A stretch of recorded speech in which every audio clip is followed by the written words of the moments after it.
Testing. We should be back. Let me know. You'll see, Josh isn't obviously back yet, but he'll be back in a second.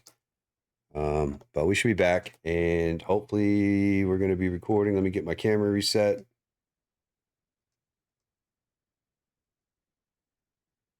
All right, 1 second.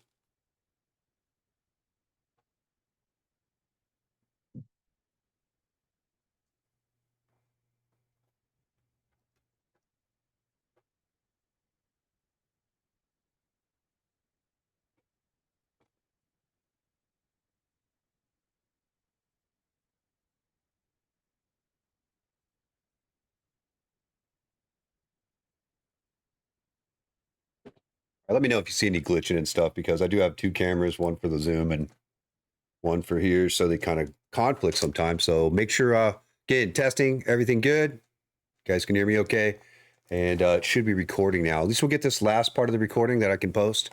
That'll show the last. We did have 42 players, or like 42, 45 original players on this wheel. We are spinning it down to the final. We have the final 10 up there right now. The last person will be getting a private tournament entry, and they'll also be able to give away one private tournament entry. So as soon as Josh comes back, we are going to get back to the wheel spinning. Brad, sorry you missed it, man. So let's see. I only entered because you kept talking about it while I was driving.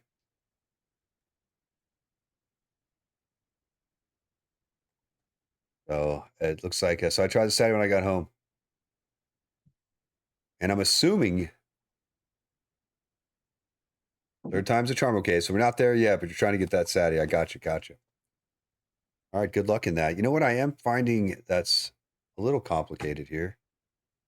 We try to find this tournament that's the 2-day. And I tried to pull up Josh's table, but it's almost like it was just picking up the same table every time. It actually wasn't. It's kind of weird. Let me try to get to it again.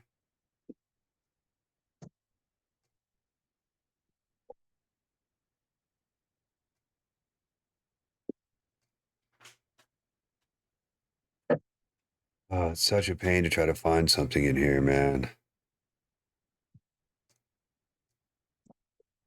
Heck. Let's see. Can you hear me okay? Yeah, I might need to turn you up a little bit. But I did Do I need to restart. give you the table number? No, it's not even that, because I'm having a hard time even finding the tournament in the list.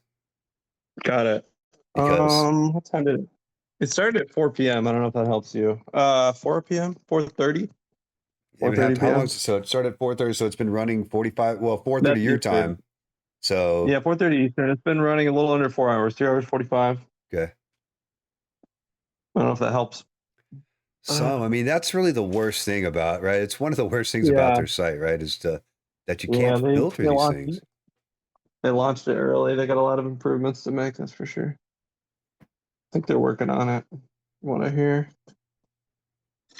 That's a buy-in. So this is ridiculous that I can't find this in here.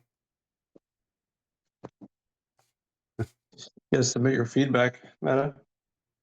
You're getting feedback from my side? I said you got to submit your feedback to Gold to know. I was like, wow, you said feedback. I thought, the stream and feedback. No. Went over technical. Yeah, I did. I mean, I've actually said something about the filtering. I think a lot of people have, because it's strange. You can filter the ring games, but they don't have a filtering for the tournaments, which interesting. Copy and paste the code, is what I would do. Yeah. 5-9 offsuit from the cutoff, facing a limp, just fold, weekend. All right, what's going on in the chat? Braulio, how are things? How's the state of the nation? Things are okay? All right. What is the title of the tournament? Like when you look at the title in this list, it should say day 2 on it, right? It says the only thing that says day 2. All it says is 22 SC week 1 PKO day 2 100K guaranteed.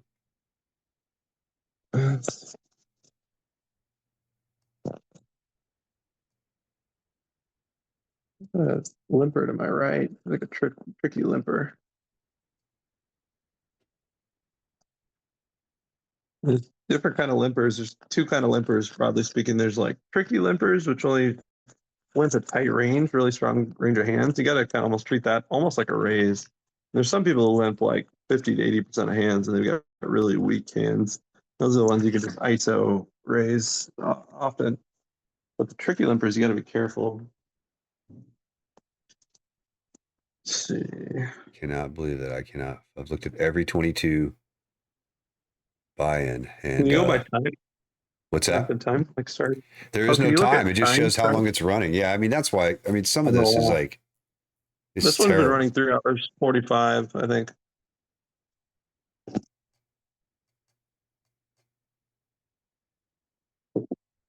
Right, it's not late, Reg. Shouldn't say today with time. It should say in progress.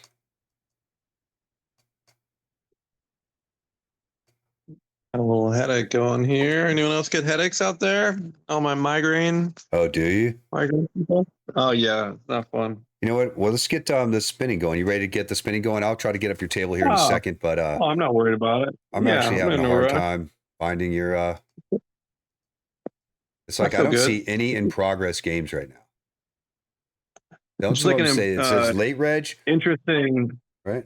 This is like an interesting point. I mean, when you're playing these long tournament series, you got to think of everything, right? What are you gonna do if you have a headache? You got Tylenol with you. You got ibuprofen with you. You got migraines. You got your headache medicine. Well, you got to think of all these nuances. Something comes up, and you don't want to ruin your whole tournament series.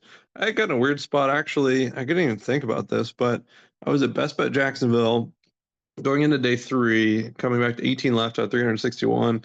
And it must have been a Friday or Saturday night, the hotel we were staying at that Savage recommended, there was like a raging party and club like right outside. All the music was like hitting my window.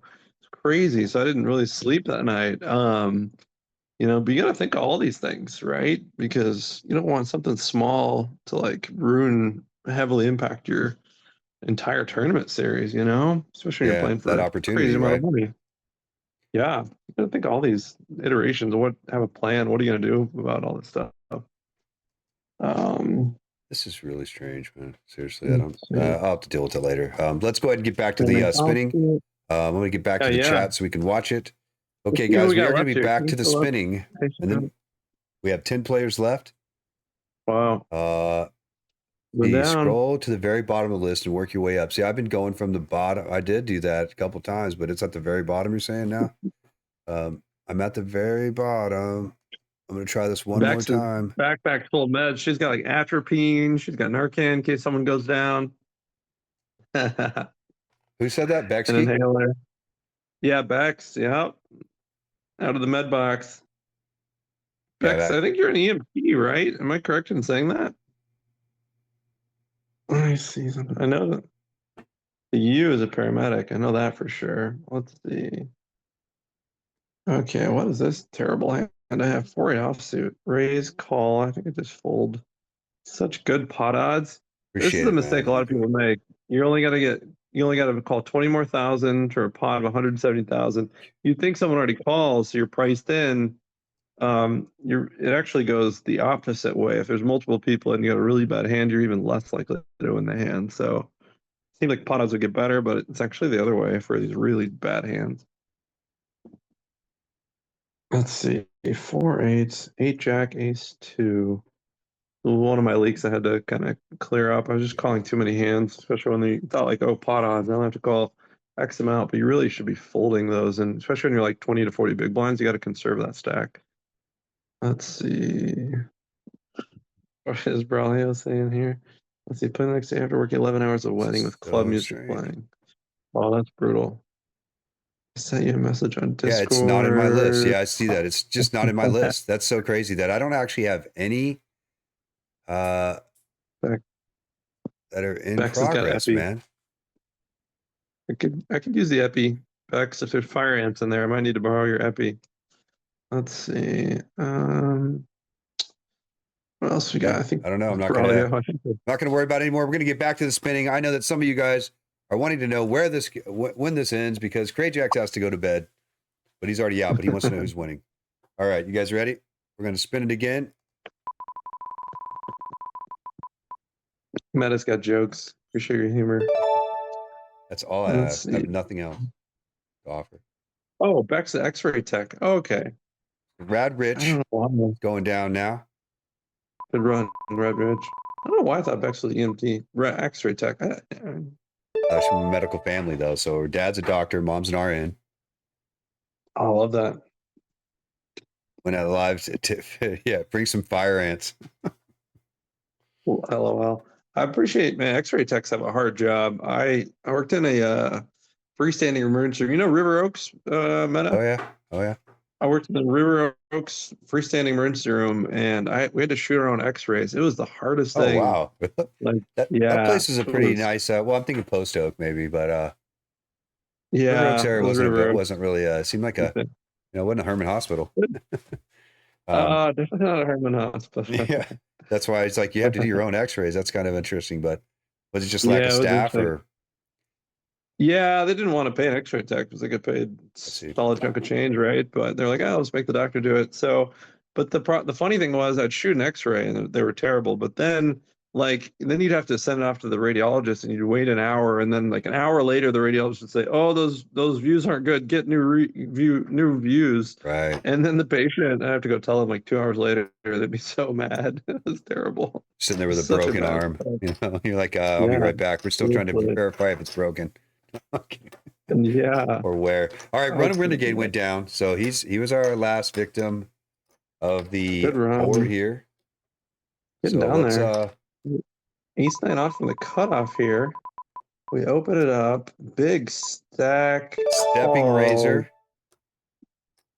I'm gonna check. I don't like that Stepping flop. razor now comes off. We aren't just button pushers.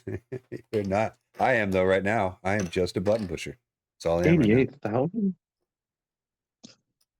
Does this person have 5? I just I think I have 2. All right, here we go. Ooh, spade. Ooh. Swiss missed. Spade.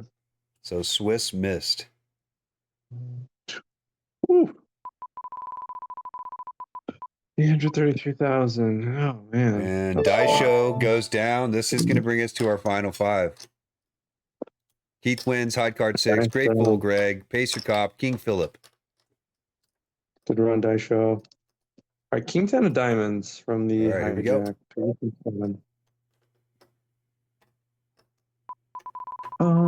Good hand to raise. 72,000. Pacer Cop. Ooh, good run, man. Final 5. We might have 2 purples. Grateful Greg. What Grateful does the Greg color goes mean? down. We're down to 3 now. KingPhillip, high card 6. Keith wins. This is where it's just really all luck, right? I mean, how could it be anything other? I think at first when we had 42 people on, there was a lot of skill involved in this. Now you just have to be super lucky. Bum, bum, bum. Keith Ooh, wins, going down. This should 6. All right, man. So we are 50-50. We're going to have a winner after this one. It's going to be high card 6 or KingPhillip. Now, high card 6, are you in the stream right now? Being awful quiet over there. They were in the stream earlier. I know they were, but. Yeah, for sure. Ace King off. Oh man, what do I have? Not a lot. Let me. I'm not seeing them in the chat right now, but hey, come on, No, I high don't card. think that. High cards that I'm here. 40K. Okay, he's here. I guess we can have a drum roll. Do we really need one? Doing it? You doing it? Or you gonna wait? You gonna wait? You gonna turn the spin to longer? Can you turn it to like 10 or 15 seconds? Now, does that change the variance? I think we should turn it to a little bit longer. I don't think that's a big deal. You want me to do that? No, sure. Yeah, more anticipation. 10 seconds. Do 10. Okay, 12. I think this is the 48.52. Do 15. Don't do it too long. Yeah, 60 seconds. No, just kidding. I'll be right back, guys. Got to go to the bathroom. Yeah. Let's see if we can do a drum roll. And Bet you there is a drum roll. commercial break. Or how about we'll do rolling dice? All right. Ooh. What about this? Hold on. Do KingPhillip and High Card 6 want to make a deal right now to chop it up? I don't know. I'm putting They that out could. there. Let's see. Ace, They could, but nine, I've already Venmoed suited. both these guys half the buy-in, so I get the other buy-in because I don't ever win anything. So Exactly. Ooh, that's an interesting flop. Ace 9 suited. don't take the deal, Call. man says.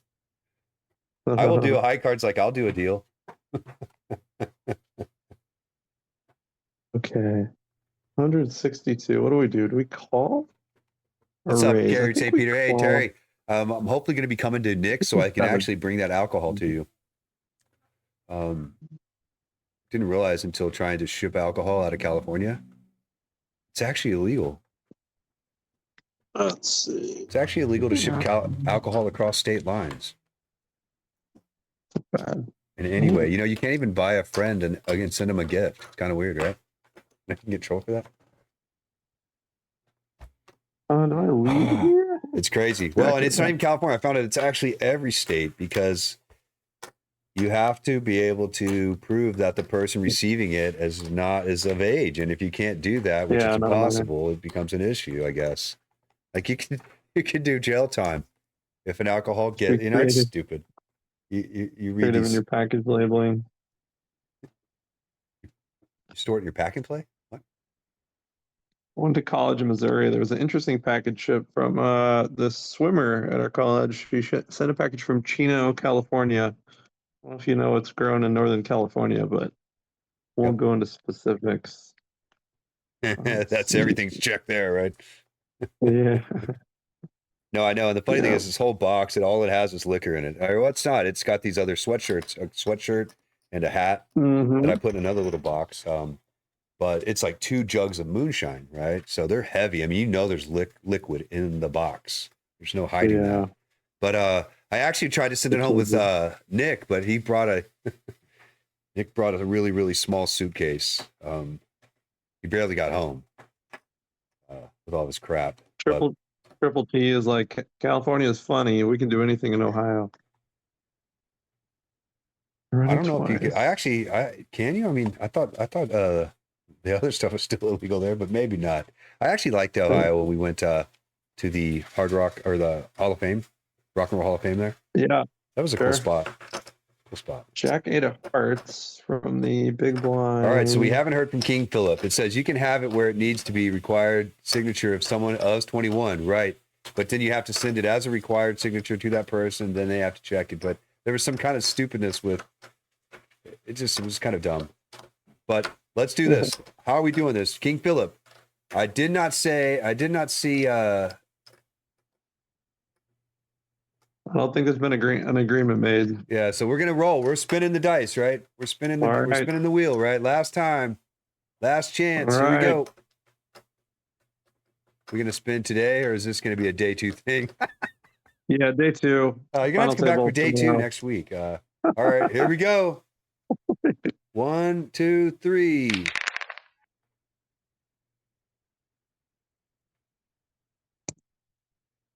Let me see if I can take a video of this. No, it's gonna get all the way to high card 6. KingPhillip's like, Control Z, take the deal.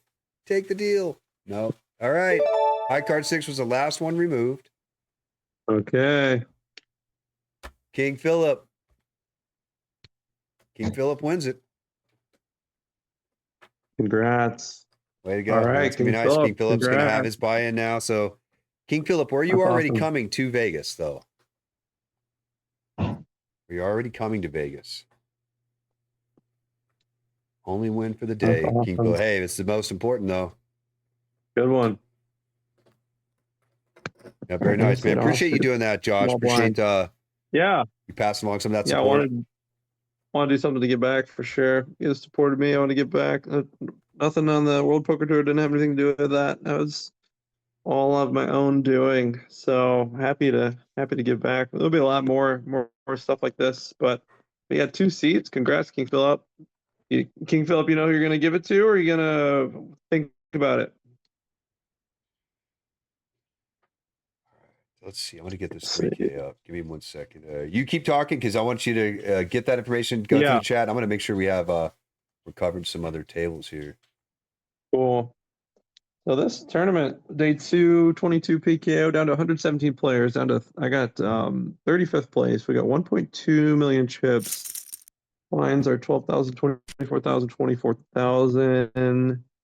No rough math. We've got about, I'll call it a little over 50 big blinds. Hanging tough. A couple tough hands here. Braulio, very kind of you. Thanks, man. Appreciate the kind words. Yeah, Yeah, no this, problem, Iraq. Happy to help out. Exciting stuff. We're gonna have an awesome group there again this year. I guess it's the 4th annual, if I'm correct in saying that. yeah, this will be the fourth one. Pay level. Thanks, We're, Salem, for a great little we're comp. 5 years as a group, and we couldn't go the first 2 years, right? So, Yeah. Is that right? Oh, yeah, that's right. 22, 3, 4, 5. Yeah, so this will be the 4th year. so we got 2 more tables up. This is going to be the 4K. We do have about stats. So let me lie. 2 players left. High card 6 is in 15th place. Yoda's in 6th place. We're down to 19 players, so we're about 10 away from a final table. In the Nice. 5K, we have 9 players still left. Dan, Utah, 1 Renegade, Oakman, Dan Mahoney, Pitbull Lefty, Catlin, Redonkulous, and ASG, all still in that 5K. And in the 10K, a lot of us are still in it. Great. About 33. So I raised up ace 5 offsuit from the cutoff, and this is tricky. That's a tough card. Jack, I'm gonna check that over. Ace Queen 4. Oh, that's a bad river. Ace Queen 4. Do I check that or do I go for value? Ace Queen 4, I see bet. He called. I've got Ace 5. The board's now Ace Queen 4, Jack King. Oh, that's too thin, I think. Oh, he doesn't have a lot of hands that can call. He gets a queen, he calls.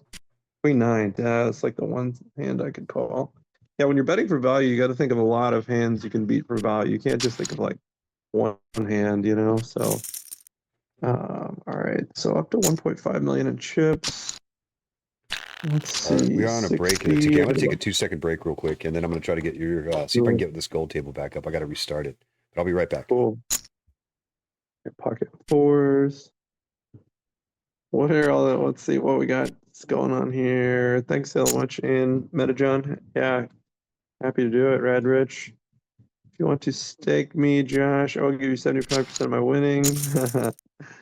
Someone was commenting about medium rare. What is stake you? Medium rare? ASG. That's funny. Yeah, I can go for medium rare. Let's see. Why did they bet there? I think that's just a fold for me. Yeah, not great.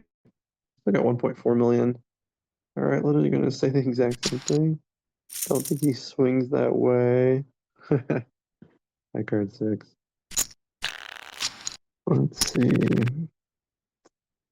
Get out of my head. Talking text. Spelled it wrong. I do that stuff all the time. Just going fast. Just type in, end up spelling it wrong. Let's see. June 1st. We're almost halfway through the year. It's crazy. That means we're almost halfway to December. So let's go. Yeah, no problem, Pitbull Lefty. I'm glad you could be a part of it. Sorry you didn't get it. Well, there'll be more of these for sure. Yeah, Beachy, appreciate it. Yeah, happy to help. Thanks, Josh, for the fun. You're winning the PKO, 22 PKO, and feel it. Take it down, Josh. Thanks, buddy. That'd be a good one to take down. 11,000 runners. Go down to the final 112. Yeah, high card 6. Good run, man. Well played. Strong strategy there. An anonymous FT the user gifted 5 main. subscriptions to the community. Let's see. Fold.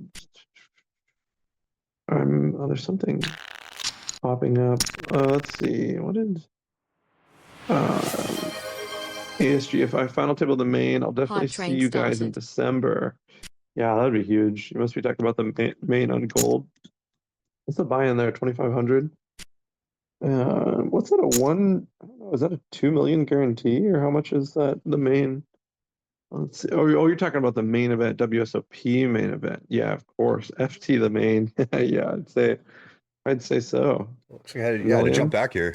Appreciate that. I thought I heard something make a bunch of sound. Appreciate that. Looks like an anonymous Fine. gifter hooking up some Ooh. subs there. Appreciate that support, guys. I don't know who that was, but thank you.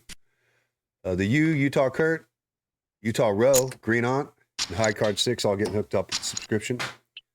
So I appreciate that, guys. Sorry, I didn't mean to interrupt you there, Josh. Oh no, you're all good, buddy. ASG said if he final tables the World Series of Poker main event, he'll make it for December. So if he wins $1 million, he will then make it out for December. Well, that's, there's a chance. You're saying there's a chance. Yeah, he runs like he did to win it. That was impressive. I was in the stream or in the chat then. That was a nice run. Impressive. Making some good plays. Let's see. Okay, I got ace jack off in the big blind. Big stack over there. Open to minimum. Is this a 3-bet? Get behind a 3-bet. Let's squeeze here. Squeeze. Yep. What big? Oh, fold. Come on, fold. Fold. He calls. Okay, we gotta flop a hand. Ooh, diamonds. Yes. We got the nut flush draw. We're gonna put the pressure on. What are we going? Do we want to put max pressure on and just kind of like it? Why don't we do it? Let's just go all in. Folds. Okay. Little, not like you're not gonna win the most. So I had ace jack off suit. I was in the big blind, middle position opened, small blind called. So I squeezed. I 3-bet to like 4.5x, and initial razor folded, small blind called. I had the ace of diamonds. Flop was 8-9-4 of diamonds. I thought about going small, just committing, versus just jamming, and I decided to like it's a little bit higher risk, higher reward to bet small because you're not going to realize your equity as much sometimes. So I just wanted to play the little bit more conservative and almost kind of like guaranteed or locked up the profit, put the pressure on him. But let's see. I mean, when you get deep in these tournaments like this, the like the ICM independent chip model, you're having the chips you have is worth so much more than gaining extra chips. So, like early in a tournament, you need to chip up, right? You need to double, triple, 5x your stack. Late in a tournament, you really just want to kind of hold on to the chips you have. If you can get more chips, great, but getting really deep here. So I really just want to hold on to the chips I have. So I think You don't want to keep that's trying to force things to happen or try to make make yeah, moves and stuff like that. You yeah, put yourself at risk. yeah. You really tighten up your ranges too later on. All the bet sizes are smaller. Let's see. Oh, Mehdi was talking about that on Wednesday. Bex, equity and folding. Yeah, equity and folding. That's a good point. It's like sometimes you can make money by folding, right? I mean, that's a really good point. Yeah,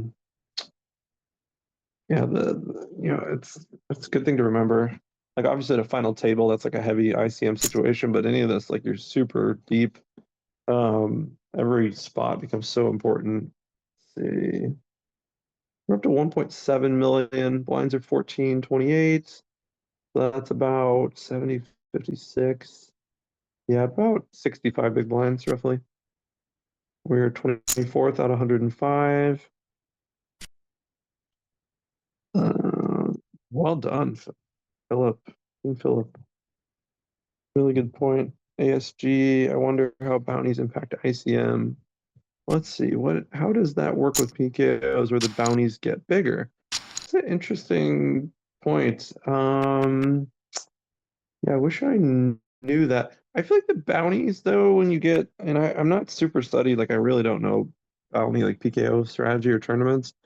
Other than the level 1 basic stuff. Hold on a second. 28,000 limp. This guy has been, I'm gonna re-raise this, 84. Let's go 92,000. Ooh, I gotta raise. Okay. Got the this guy's limping a lot. He is directly to my right. I'm late position. I got ace of hearts, two of hearts.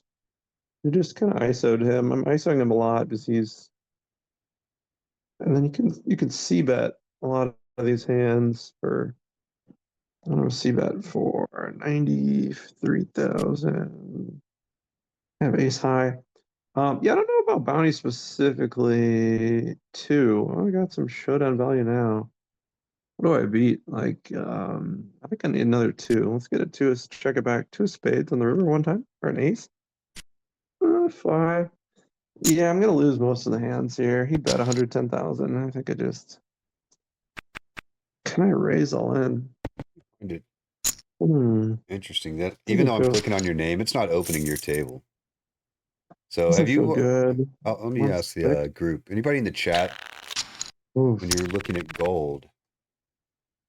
You know, how do you 1 get out of into 6. someone else's table? Oh, he's got the nut flush. That's all right. 1/6. I'm not mad about that. Let's see. Yeah, I don't know. I'm not super studied on PKO strategy. My immediate thought is that like the PKO bounties aren't very large in comparison to the prize pool when you get deeper. Like, I mean, the top two places pay 11,000, and the bounties are not going to be that substantial. So I think when the deeper you get, you kind of just have to think about the payout. I think almost treat it like a normal tournament. It's my immediate thought, but I could be completely wrong. When you get a certain bounty's important. When you get to a certain point. Well, that's what I did, Banana. I actually went in. That's what Daisha said. So to the list, I'm in the table list. I actually can search on the player.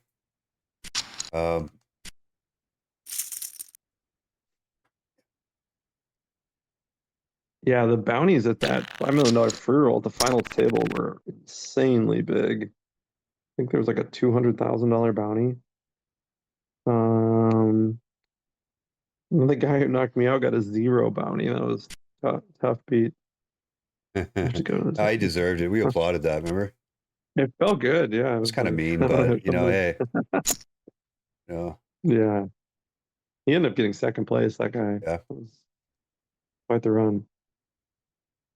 So yeah, when I open up the pop-up, guys, I can actually click on it, open up the pop-up. I go to the, I'm sorry, I see what you're saying. Go to tables. So I got to go to players first, find out what table he's at. I can tell you the table, right? Yeah, tell me the table number. So it doesn't have like a 1, 2, 3, 22. Let me see. Where is it? Do you know? I have no idea. I thought Let's it'd be see, down to easier than this. 99 left. 99 left. 32. Let me see if I can just click on myself in the chip Menu count. top Let me see left. if I can Top left. menu That's top okay. Make left. sure you're focused on your game, though. I don't want to distract you. No, I'm good. I'm fine. Tables. Let me see if I can do this. It doesn't even highlight my name on the table. That's interesting. I thought it would show me which table I was on. Oh, table number 92. Here it is. 92. Gotcha. All right. That is true, though, Banana. A lot of times you can. The bounties, man, if you're just killing those bounties. And early on, especially, that's why you can't really, I'd never late reg a PKO. Not even one level. I mean, it's just not worth it. You're coming in automatically behind everybody else, and everybody else is gunning to get those bounties. So 92. I opened up 92 and I don't see you though. Down to the final 900. I'm 32 of 97. This is table 92. You're at table for sure, table 92, right? So Yeah. Ooh, A6 off. Here's a misplayed spot sometimes. If you've got a weak ace and you're facing under the gun razor and you are big blind, if you have a weak ace, depending on how many bigs deep you are, you should fold that a lot of times, like ace 4 for offsuit, for example. Most people see an ace, they automatically call. But if you look at it, it's kind of a leak.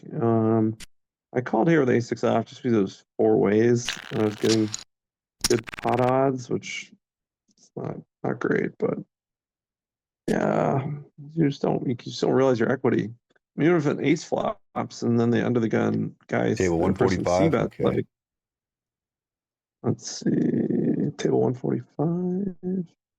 That's what Table Pacer 9. Cop's saying, but For me? yeah. That's what he's saying. So, All right, try and it. this is the, yeah. All right. Just give me 1 second.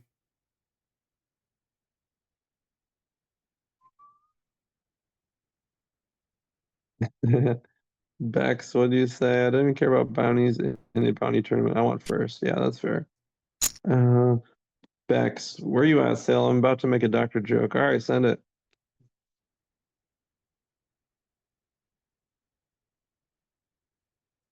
Mm-mm. Got a couple lame doctor jokes. Let's see. All right. It's just ridiculous, man.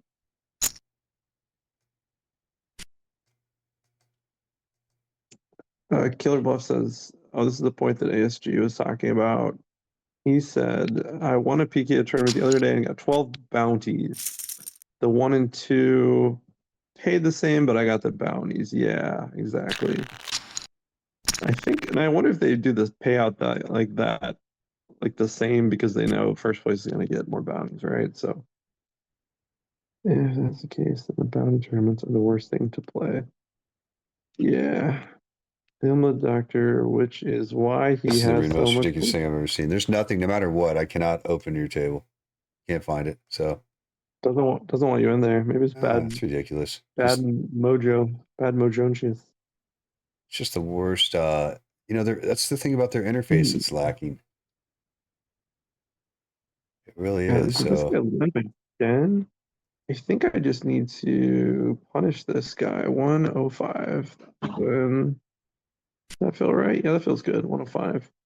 All right, so this is definitely a play more deep stack. It's a little risky. The shallow, but I'm gonna do it anyways. This guy limped. Oh man, this is a tough spot. Okay. He checks here. I think Thank I'm gonna bet. appreciate that heads up, Philip. Oh, It is, but when I click on that table, it's not opening Salem's table. So that's the only thing. I mean, 290. I see him in the list. I just don't see him. So give me a second. I'll try to figure it out here, guys. It's kind of a Fine. pain in the arse. 177. If he checks, do I jam? That'd be sick. Oh man, what are we doing here? Let's bet 250. I like this. Complete bluff, complete trash hand. Please fold. For the love of God, fold. Oh, fold. If you don't have an ace, you have to fold. Fold. Oh, he's gonna call. Anytime they tank this long, they always call. I got 10 high on an ace 7-5 jack king board. Fold. Oh, he called. RIP. Oh, ace deuce. Gosh. That's gross. All right, 521K. So where are we at? All right. Yeah, just as I Bad found your beat. table too. I hope that isn't what caused that. No, you're good. No, 100%. No, I'm not superstitious like that. I know you can't be, Okay, man. all If right. you are, I mean, it'd be a grueling sport. It already is a tough sport, right? Mentally, Tough one. losing so much. Yeah. It's like baseball where you strike All out more right. than you actually hit the ball. You definitely have to. See. But in baseball, they're superstitious, big time, right? Yeah. I wonder if I would have jammed if he would have called. Like it'd be more likely to fold. I wasn't really targeting aces though. I was targeting a lot of like kings and queen, jack, king, queen sort of hands. Ace should just call there. For a third, he tanked a long time. He almost folded. Yeah. I appreciate the help Big by one. everybody getting that table open. So I was able to pull up Salem's Gold table down there. Yeah. I am almost, am I crying? Was I crying? Almost. Did I look like it? Are you asking Salem if he was crying? So No at the final crying. table, Thank Gold you. Bounty 33 SC. Nice. Ari, Queen Ari.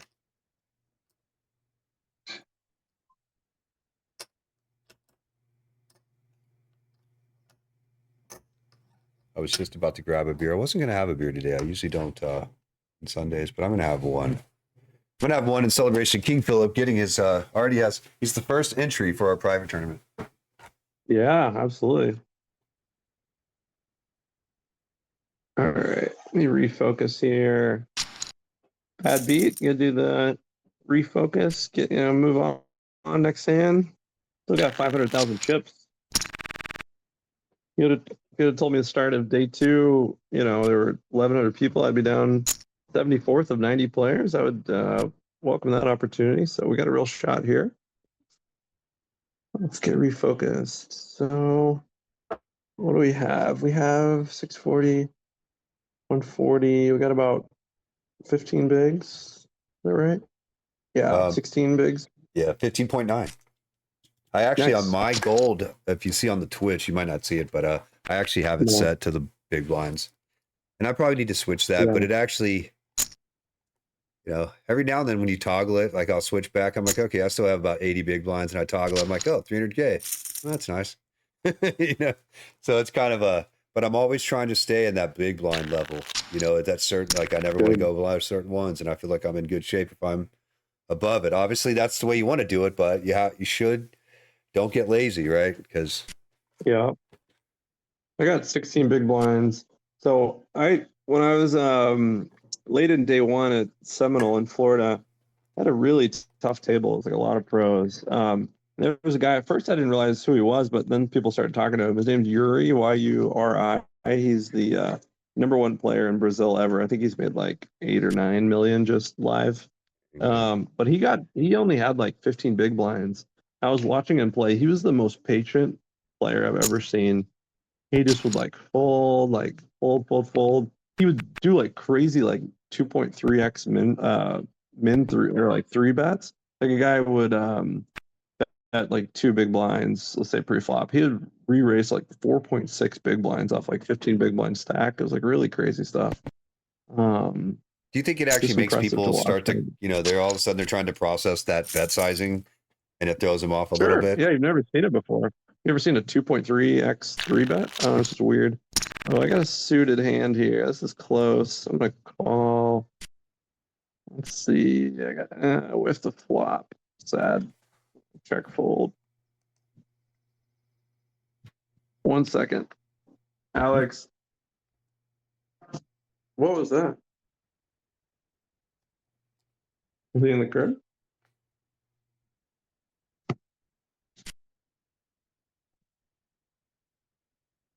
He's 2. Yeah, just so you know, while you were gone taking the break, I basically restarted the stream again because typically I have the desktop audio where you're coming in. I have that muted so I Nice. can record. But because of that, I wasn't recording you. That's why I made that toggle. So we recorded the last half. That way we got the final table spin and all that where I can post it. If you want to take clips of it. So, but yeah, I got to remember that because, we can't record the music. Sure. That's good call. Just a little check. 421,000. So that's 320. We got 90. So we got 13 big blinds. Wow.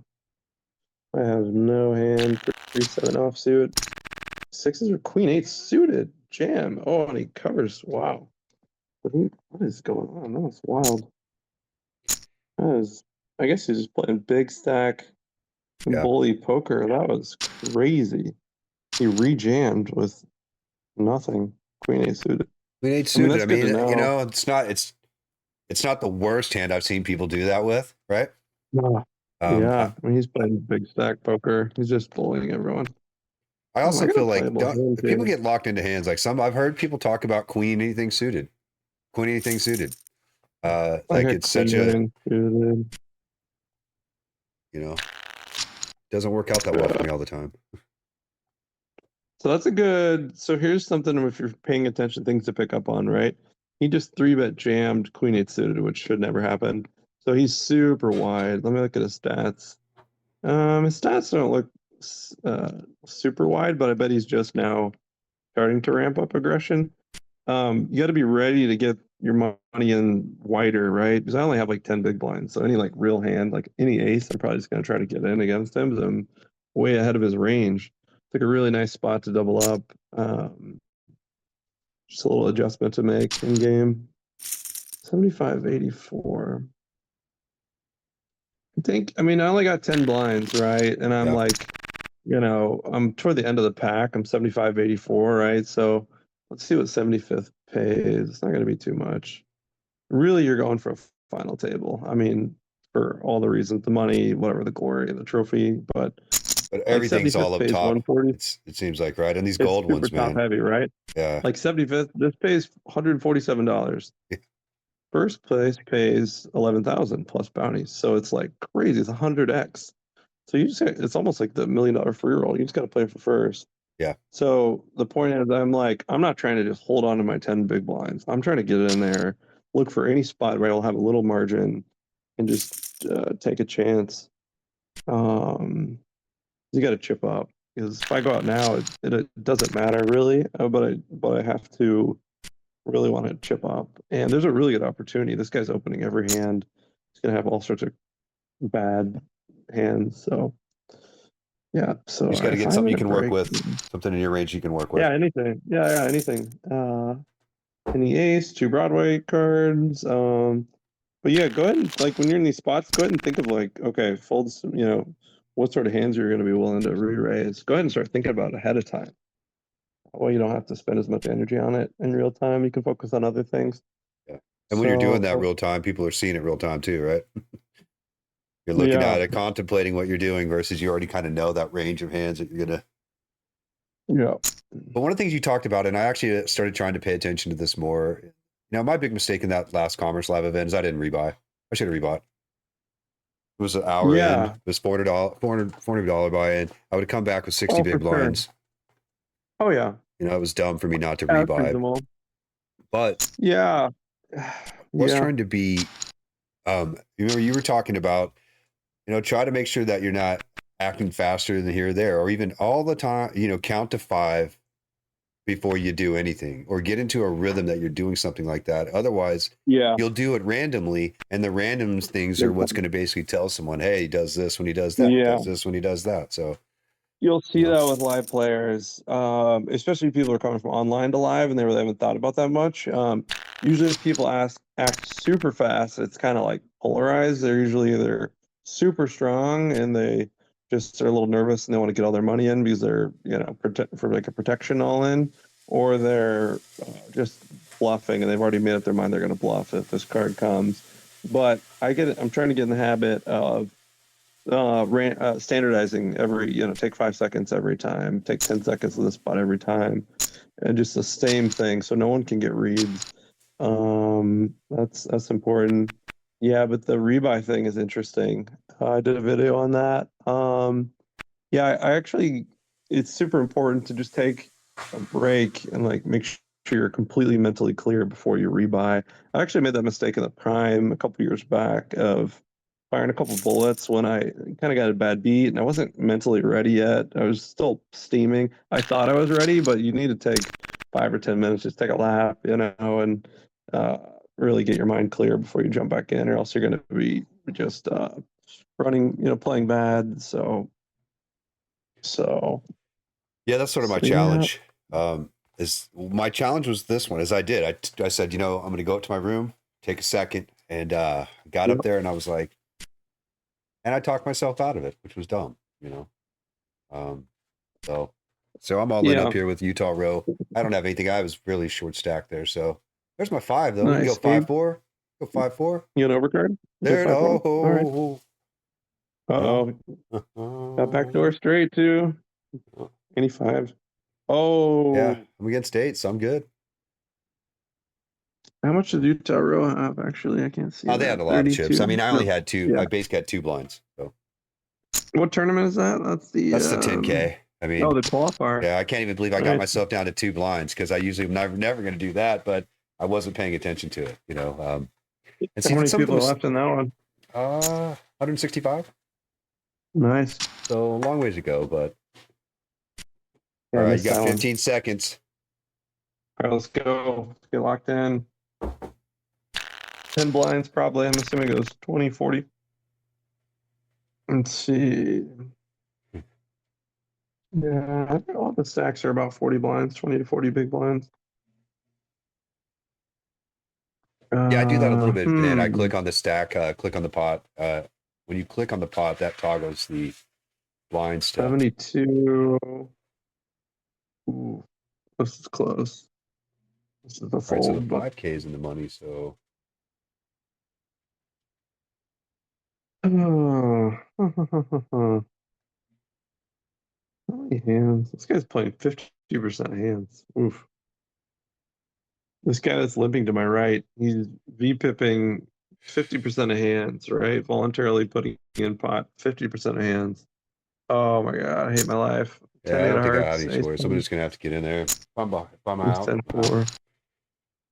but I think I got it. Yeah. Mm-mm. Let's see the clock. They call me with a 2. What are they thinking? Ace. They thought I was just playing 2 overcards. I would have shoved if I had 2 overcards. Low. So back up to 10 bigs though, in 2 hands. I need a double here. 36, so I've got 52, a little over 11 blinds. Yeah, it's I got a good shoving stack. I got 11 big blinds. So you're getting down to the point, you really don't want to get under 10 big blinds because you lose your fold equity, right? So if someone min raised to 2 big blinds and I raised my 11 big blind stack all in, that's like 5.5 times their raise. So, the ideal number, if you're gonna 3-bet jam all in, you want like a 7-to-1 ratio. So if they have a 2 big blind raise, the ideal hand to go all in with is like a 14 big blind stack. That's 7-to-1. That's perfect. Anything between like 5 and 10 is pretty good. Okay. But 7 is like the optimal number. So I've got ace queen offsuit here. This is definitely going in. 36 limp from the 50% VPIP. Gonna Hollywood a few seconds here and then jam it in. All right. All right, let's go. Perfect. Good luck. Go. Ace queen up. Thank you. Thank you. I'll take the blinds or I'll take a call. I don't care either way. Ace queen offsuit. We'll take our chances. Oh, we got a call. All right. Hopefully that's ace jack offsuit. Maybe king queen suited. Maybe eights. Hopefully not ace king. I think ace king would have re-raised, maybe. Calling the cutoff, so Ace king.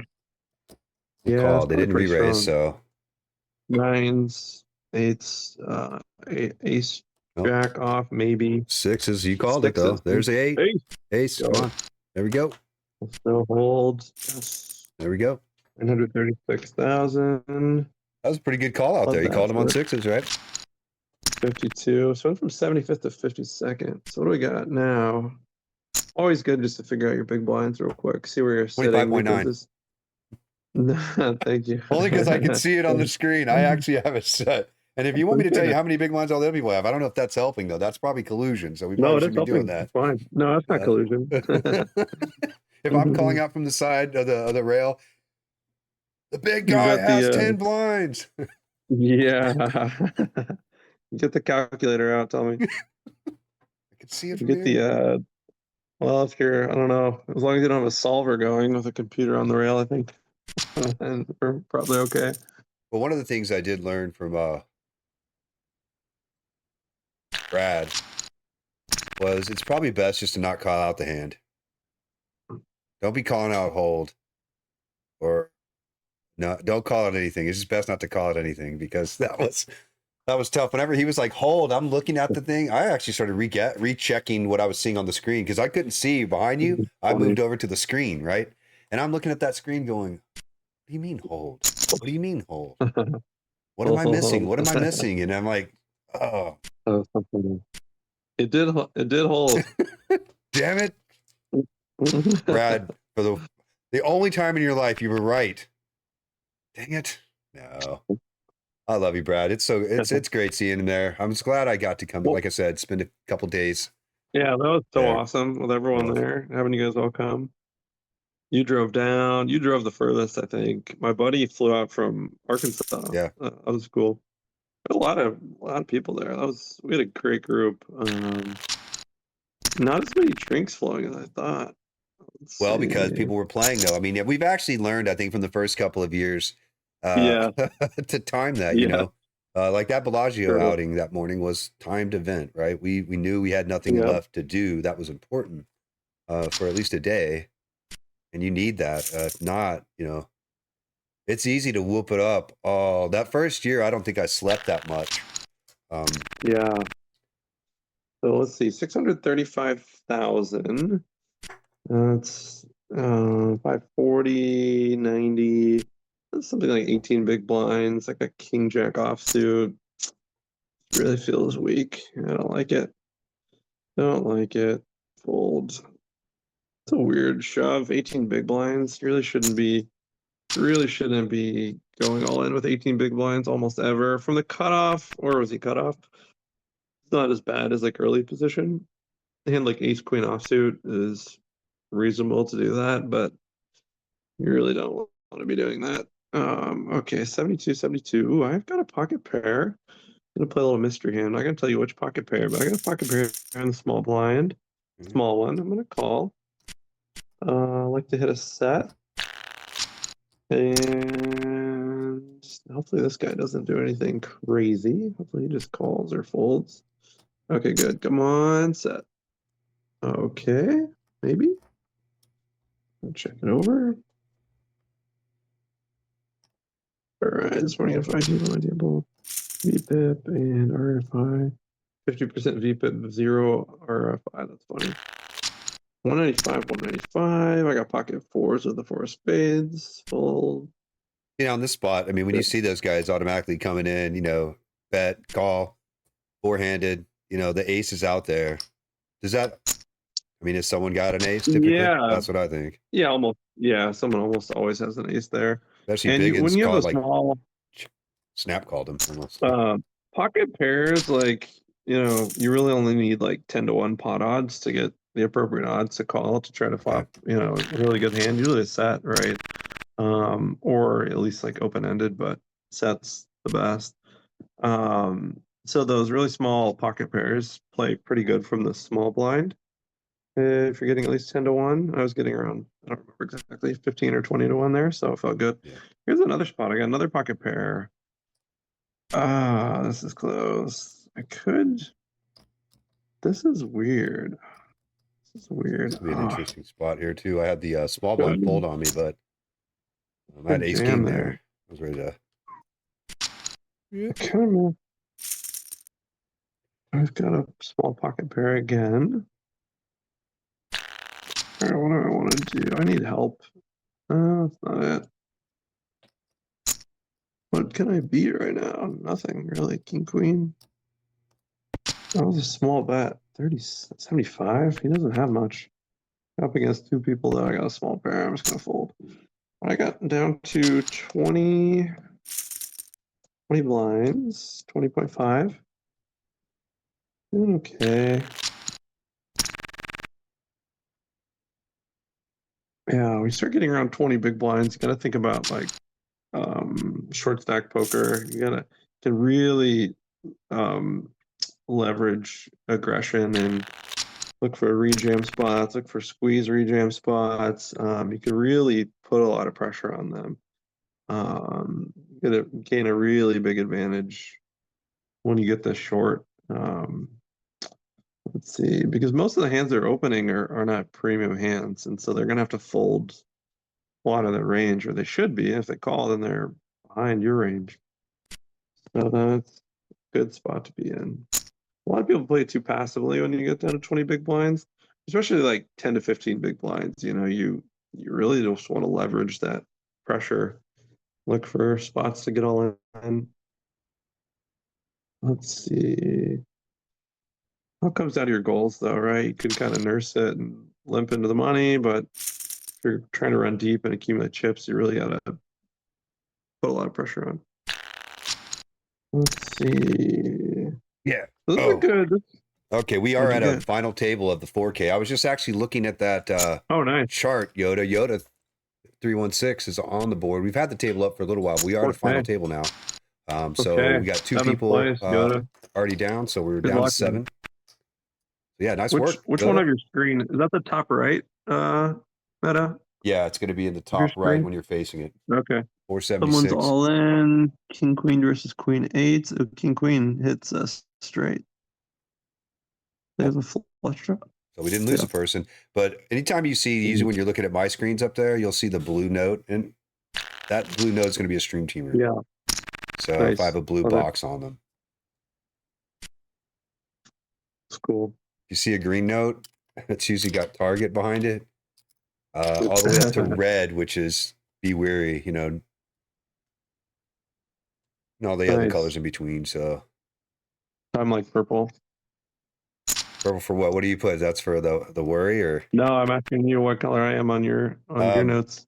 you're blue, man. Stream team. I try not to get. There's only been a few stream teamers blue. where I've had to Okay. remove the note that I had to put the regular blue stream team note, and I'm never going to tell anybody who those people are. But there are some. I mean, I'm sure people have notes again on me, and maybe you can mention this to us since you have some pull with the club. I think they should do a tournament where the winner of that tournament gets to see all the notes on them. Oh, interesting. I mean, do you think that would be, yeah, how informative would that be potentially? If you could get a date Sure. and the note, right? You don't need the user. We take the user out of it. Who cares about the user really? Yeah, Unless, I mean, sometimes the user, sure. No, I get what you're but- saying. I mean, knowing what you know about computers and whatnot, do you think they'd be able to collate that data? I don't think they'd be able to get all those notes. Oh, like- the data's in there. Oh, absolutely. No, it's in there. It's in a database. You can get it. It's a matter of whether it's Okay. legal or not. I think it'd be the first hurdle because that is, Here we go. whether it's I got ace queen of diamonds in the big blind. in the big blind. All right. So This is one of those. I mean, this is just gonna play itself. But yeah. what do I want to do? 4x? No, 3x. 3.5. 140,000. I don't want to scare him away. I just want to build a pot. This is a premium hand. If he jams on me, I'm snap calling. Okay. So I got range advantage here, and I got open-ended. He's gonna have a lot of. Can I check? Can I delay c-bet here? I think it's better just to come out betting. I'm gonna bet 120, and he folds. Okay, great. 435. Okay. And that's an okay Nice fold little there. I mean, pot. there's a lot of things that could have happened on those last two cards. There's so many different things. Yeah. No, I love it. I was hoping to take the pot down. But that's one of the things I'm still trying to think about. There, you have to get to the concept of what you call like stack off ranges. So like, hold on a second. I got 9-2 of hearts, and then how many big blinds are we actually? 20 some. Yeah, between 20 and 40 big blinds, you really just want to be playing kind of from small blind, kind of a limp strategy with a lot of your range. Let's see, 9-2 of hearts. That's pretty good. What do I want to do here? I want to lead. I think a lead is fine. Lead for 40. All right, put an 8 out there one time. No, 5. So what does that do for me? It's weird. I think I can keep applying the pressure. 120. Snapped it up. He Huh? calls with your There you go. clubs. Oh, dreamy. What do I want to do? 180, give him the illusion of fold equity, or do I want to get a little bit more? No, he's got a lot of. I want to go for more. 280, 292. Hope he's got a 10. No, he folded. He probably had a clubs. I kind of thought he had a lot of club draws there. Man, what a river. 8. Let's shove up here. I got one limper. I got a caller though. And King 10. There's King Queen. 10 off or suited? 10, yeah, yeah, King 10 Queen. off. Queen 10, off. 10 off. Hold, baby. Hold. Come on now. Hold. Don't do me dirty. You're Rainbow good. this out. You're good. Brick it. You're good. 2? Or, oh, you're good. Well, they could have got spade. Would have crushed me there on the river. I mean, and that's, Oof. you know, Oh, he had spades, too. yeah, it's King 10 of spades. So that was like, it's always a Just sweat, small you enough. know.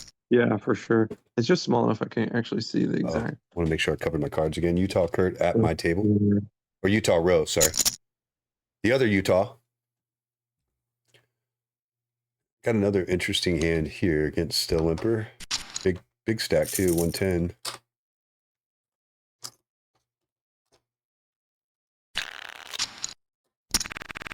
All right, less than 30 big blinds. What do I want to make it? 88,000 maybe? 88,000. 2.2x will be And I got a call there. getting it in limp. there nicely. So Re-raised. queens pre-flop.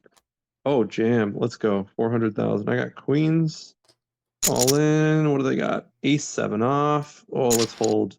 I don't have diamonds. We're good. No ace. I'm getting another call. Yes. Let's go. All right, this could be The interesting. 1.6 million. Let's go. I have no Let's choice. go. What you got? Come up on now, there? hold, baby. What you got? Hold. What you got? No 10. They don't have 10. What do you have? Go. Kings? Let's go, Yeah, I had Kings. kings. They Ace, limped. no ace. Oh, 6? They Well limped. I done. 4X'd them. They called. We both just chipped up nicely. That was good. How much you got now? 86. That's I'm in great. 6th place now. This is the one where I was actually almost out of it, earlier. I had 2 big blinds left. It ran it up now. So. 135,000. I have 80 players to go to get my seat. So, I don't know if you see Oh, it. sorry, I had Yoda. Sorry we queen. missed that. Yoda busting Oh, in yeah. 6th place. Sorry about Yoda's that. out? Oh, man. Great run, though. That was a final table in the 4K VIP. Let me get focused back on some of these club as well. We got some other ones going on, so let me get over to the 5K now. Okay, another big pot. Let's go.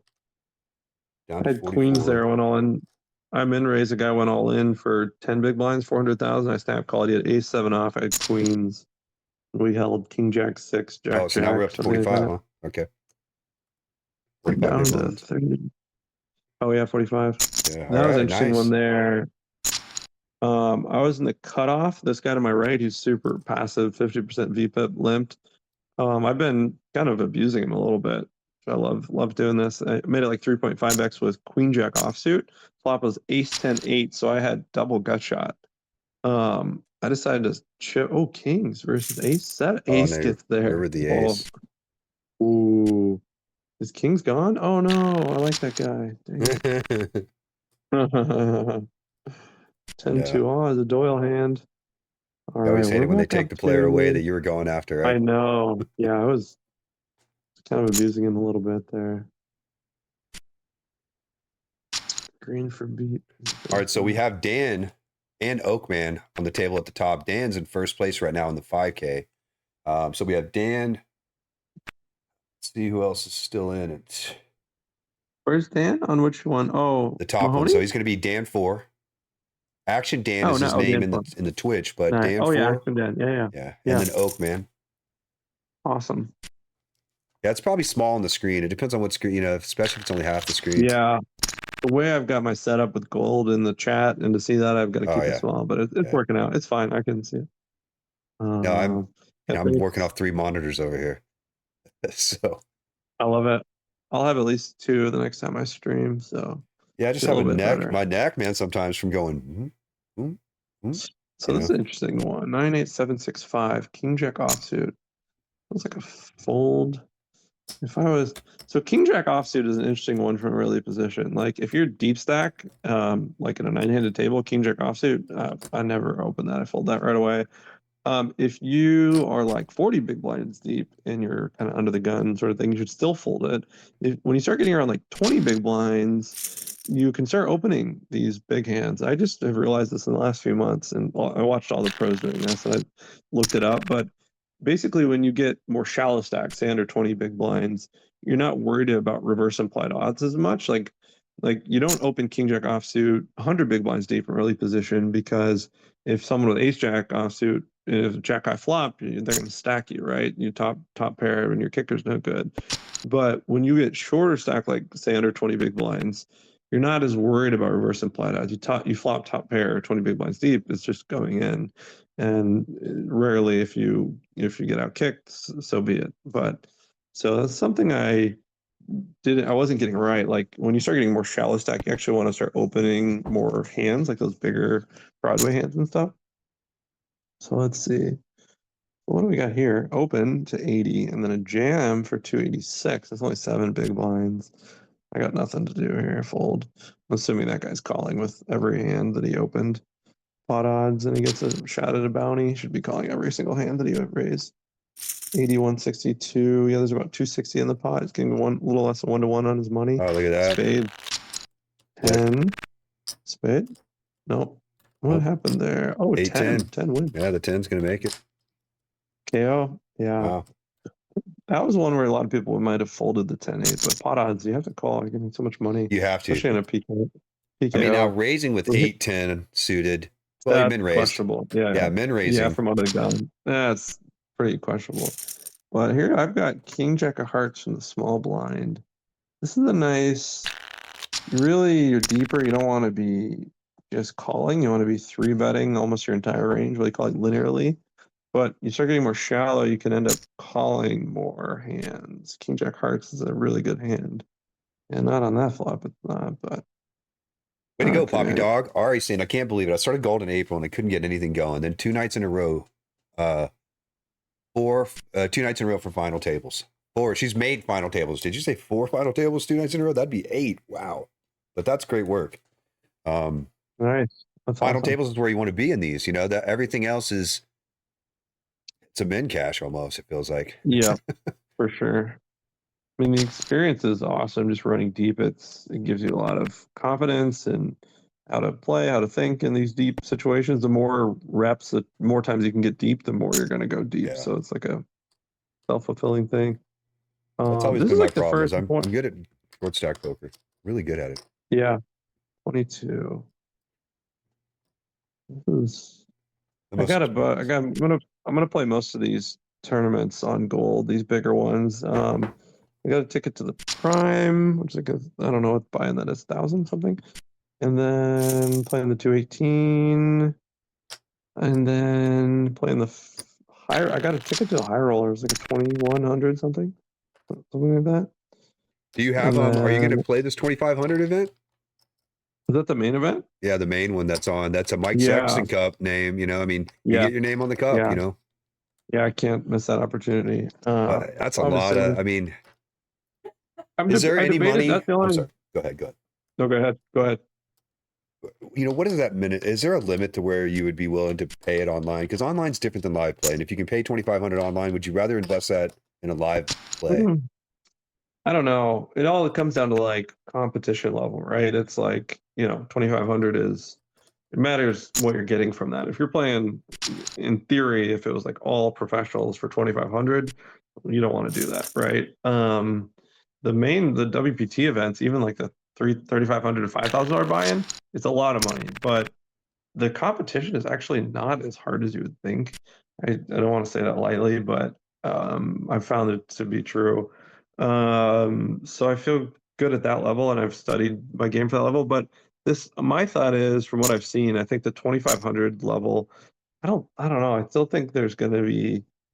I think I can compete at that level. I don't think I'm going to be like super outmatched. So I think it'll be a favorable spot, right? When you think about buy-in, obviously you have to think about like, can I afford it, right? But then you got to think about like, do you have an advantage at that level?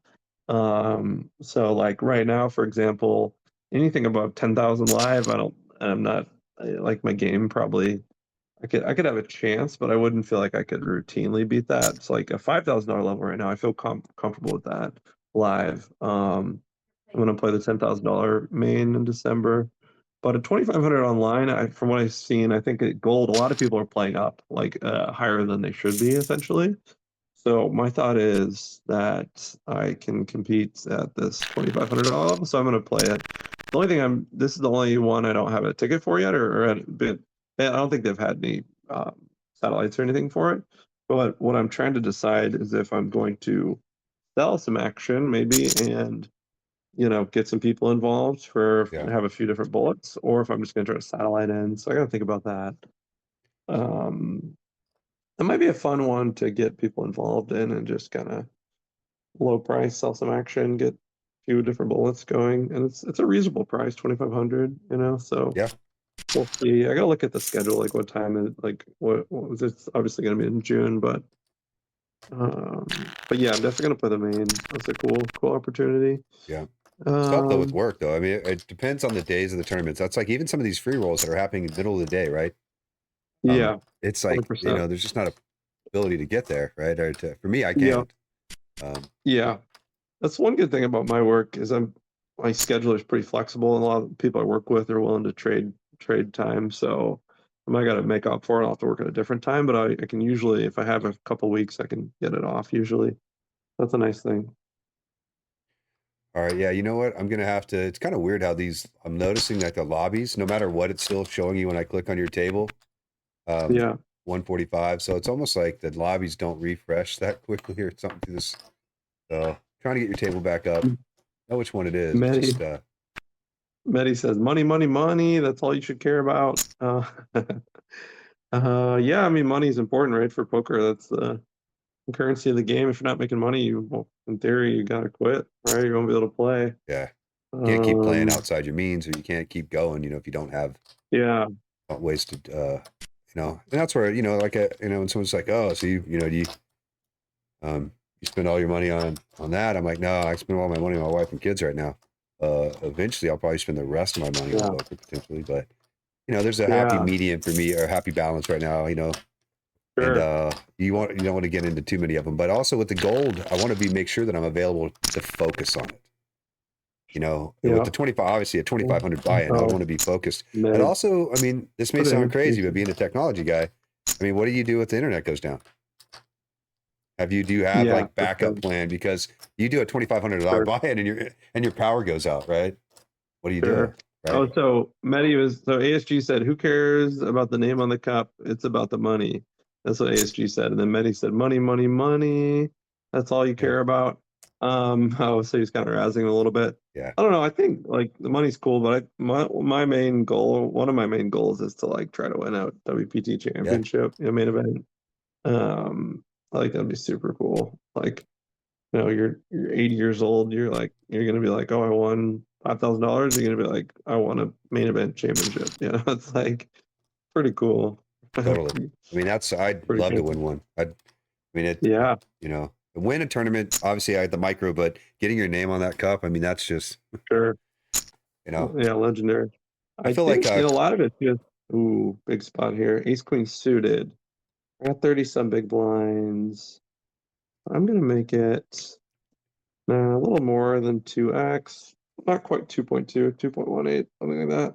When I make a bet, if you got the big blinds up and I make a bet, does it show it in big blinds that I bet? I guess it probably does, right? Yeah, it does. Everything's in big blinds. You can actually, if you click the middle, if you click the pot, it'll toggle yours. Yeah. But I know it. I don't want it. 2.17. You're gonna get poisoned. Funny. Ace queen suited. I'll take a caller. I wanna take a fold too, honestly. I'm not greedy. Ace queen suited. That's close, but jack high boards are my range, so I'm gonna bet. And I got good backdoors too. Check. I got check raise. That'd be a little unfortunate. But he calls, so he's probably got a lot of like one pairs. Two is a blank. I think I can probably. Yeah, I don't see him on table 7, Pacer Cop, so it's got to be another table. But I'll keep checking all the tables. There's not that many left. I says 133 is what I've got, but I don't know. I wasn't right last time. That's a terrible card. 8 on the river. Oh, you're right. You're right this time. What is that? 440 into 74. So he block bets. So he's got a lot of like. That's a nice bet. This is a really nice strategy. What he did, this block bet. I got ace high, so I fold. He's got a lot of like pairs of 6s, 7s, or 8s, like a single pair that's kind of weak. He's targeting exactly that. I've got ace king, ace queen, so much there. I'll just fold that over. So that's fine. All right. Doing okay. 30, 34, 54. I really like that block bet. Do you ever use that bet, Meta? Do you ever use like a 10 or 20% bet from, let's say middle position opens to 2 big blinds. You're in the big blind. You call. So it's just middle position and you in the big blind. Let's say the flop comes out, whatever. It doesn't matter what it is. You check. They bet. You call. Let's say the turn goes check, check. And then let's say something comes in on the river, which is like a lower card. You've got something like, do you ever lead out there for like 10 or 20% pot? Like they call it like a block bet. Just to try to take it, to get them off there, whatever it is they were thinking, or get it to choose a fold. Tricky. I mean, it's got a really complex strategy. I mean, the idea behind the block bet is you want to be, you're basically what you're doing is you're it's a small bet, right? So it's 10 or 20%. You don't want to go more than that. There's some block bets that are like third pot, but you're getting into more of like value range there, like second pair or something. But the block bet is if you have usually one pair, you need to have a pretty interesting range there. But for the most part, it's these marginal hands, right? Like I'm going to be all in hand, here. like We got Utah Row going in with 10 bigs. But I'm going to basically reshove this. Sorry about that. I didn't mean to interrupt you there. No, good. Oh my God, no, take it. So we got kings versus queens. Oh shit! Hold. Come on now. What do you got, king? Come on, there's the king. Fold, there's the king. I don't know if it's going to get any. I don't think it can get any better. Let's go. Oh, but I took out Utah Row. Feel bad. Man, good run. Feel bad. Man, good run, Utah Row. So what place are you now? How many are left? 68. So 40 to go, 48 to go, and I'm in 8th place. So I'm almost getting down to that. Where you can kind of, pick your spots, right? Yeah, I was gonna say you're in 8th now. So do you shut it down? I don't know. Is 8th, is that too early to shut it down, or now you just tighten up and get selective? Yeah, I'm just gonna pay my select hands. So that's how I'm gonna look. Or I'm gonna look just for the right spots. This guy CC Nick, he's only got 948 left behind him. So I suspect someone's gonna. So you're not folding aces, was what you're saying? No, unless they're suited, because then I'm going to call for a redeal. But no, I don't know if I don't know. That's what's tough, because there's some. I'm definitely going to tighten up, but I have a couple short stacks at my table that I could take them out and just add on too, right? Mm-hmm. So yeah, I had 8-9 spades there. That wouldn't have been a. That guy showed the ace. But that block bet is a nice strategy. So it's usually when you're in the big blind, you've called a raise from someone middle position or late position. You usually want to do it when you have what's called the range advantage, right? So the board favors you, right? So say 8, 7, 5, 2, 5, right? And you can bet out with a block bet with hands like a 7 or an 8. It's a little, not the best example, but these like middling hands, like middle pair sort of thing, only one pair, where the board kind of favors you. And so they can't really do much. Some people start going crazy and just, re-raising every block bet. And you can look for that, and then you can really target them. So then you can start block betting with like 2 pair and stuff, and they re-raise. You can call or go all in based on, so you can like trap people that way too. I see. It's like a really nice strategy. When you get to that point, when you feel like the blinds from that early position raiser in that specific scenario, you'll want to do things like, let's say you have a top pair, like a king with a bad kicker. You want to more so check call their bet. That's a little bit stronger hands, but the block bet is usually like 70 to 80% like middling, terrible hands. And then you can lead as a bluff with some hands. It deserves a really long discussion, because it's like a really complex to start. But yeah. Well, it's got to be in the right spots too. I mean, it's got to be spots. It can't. Yeah.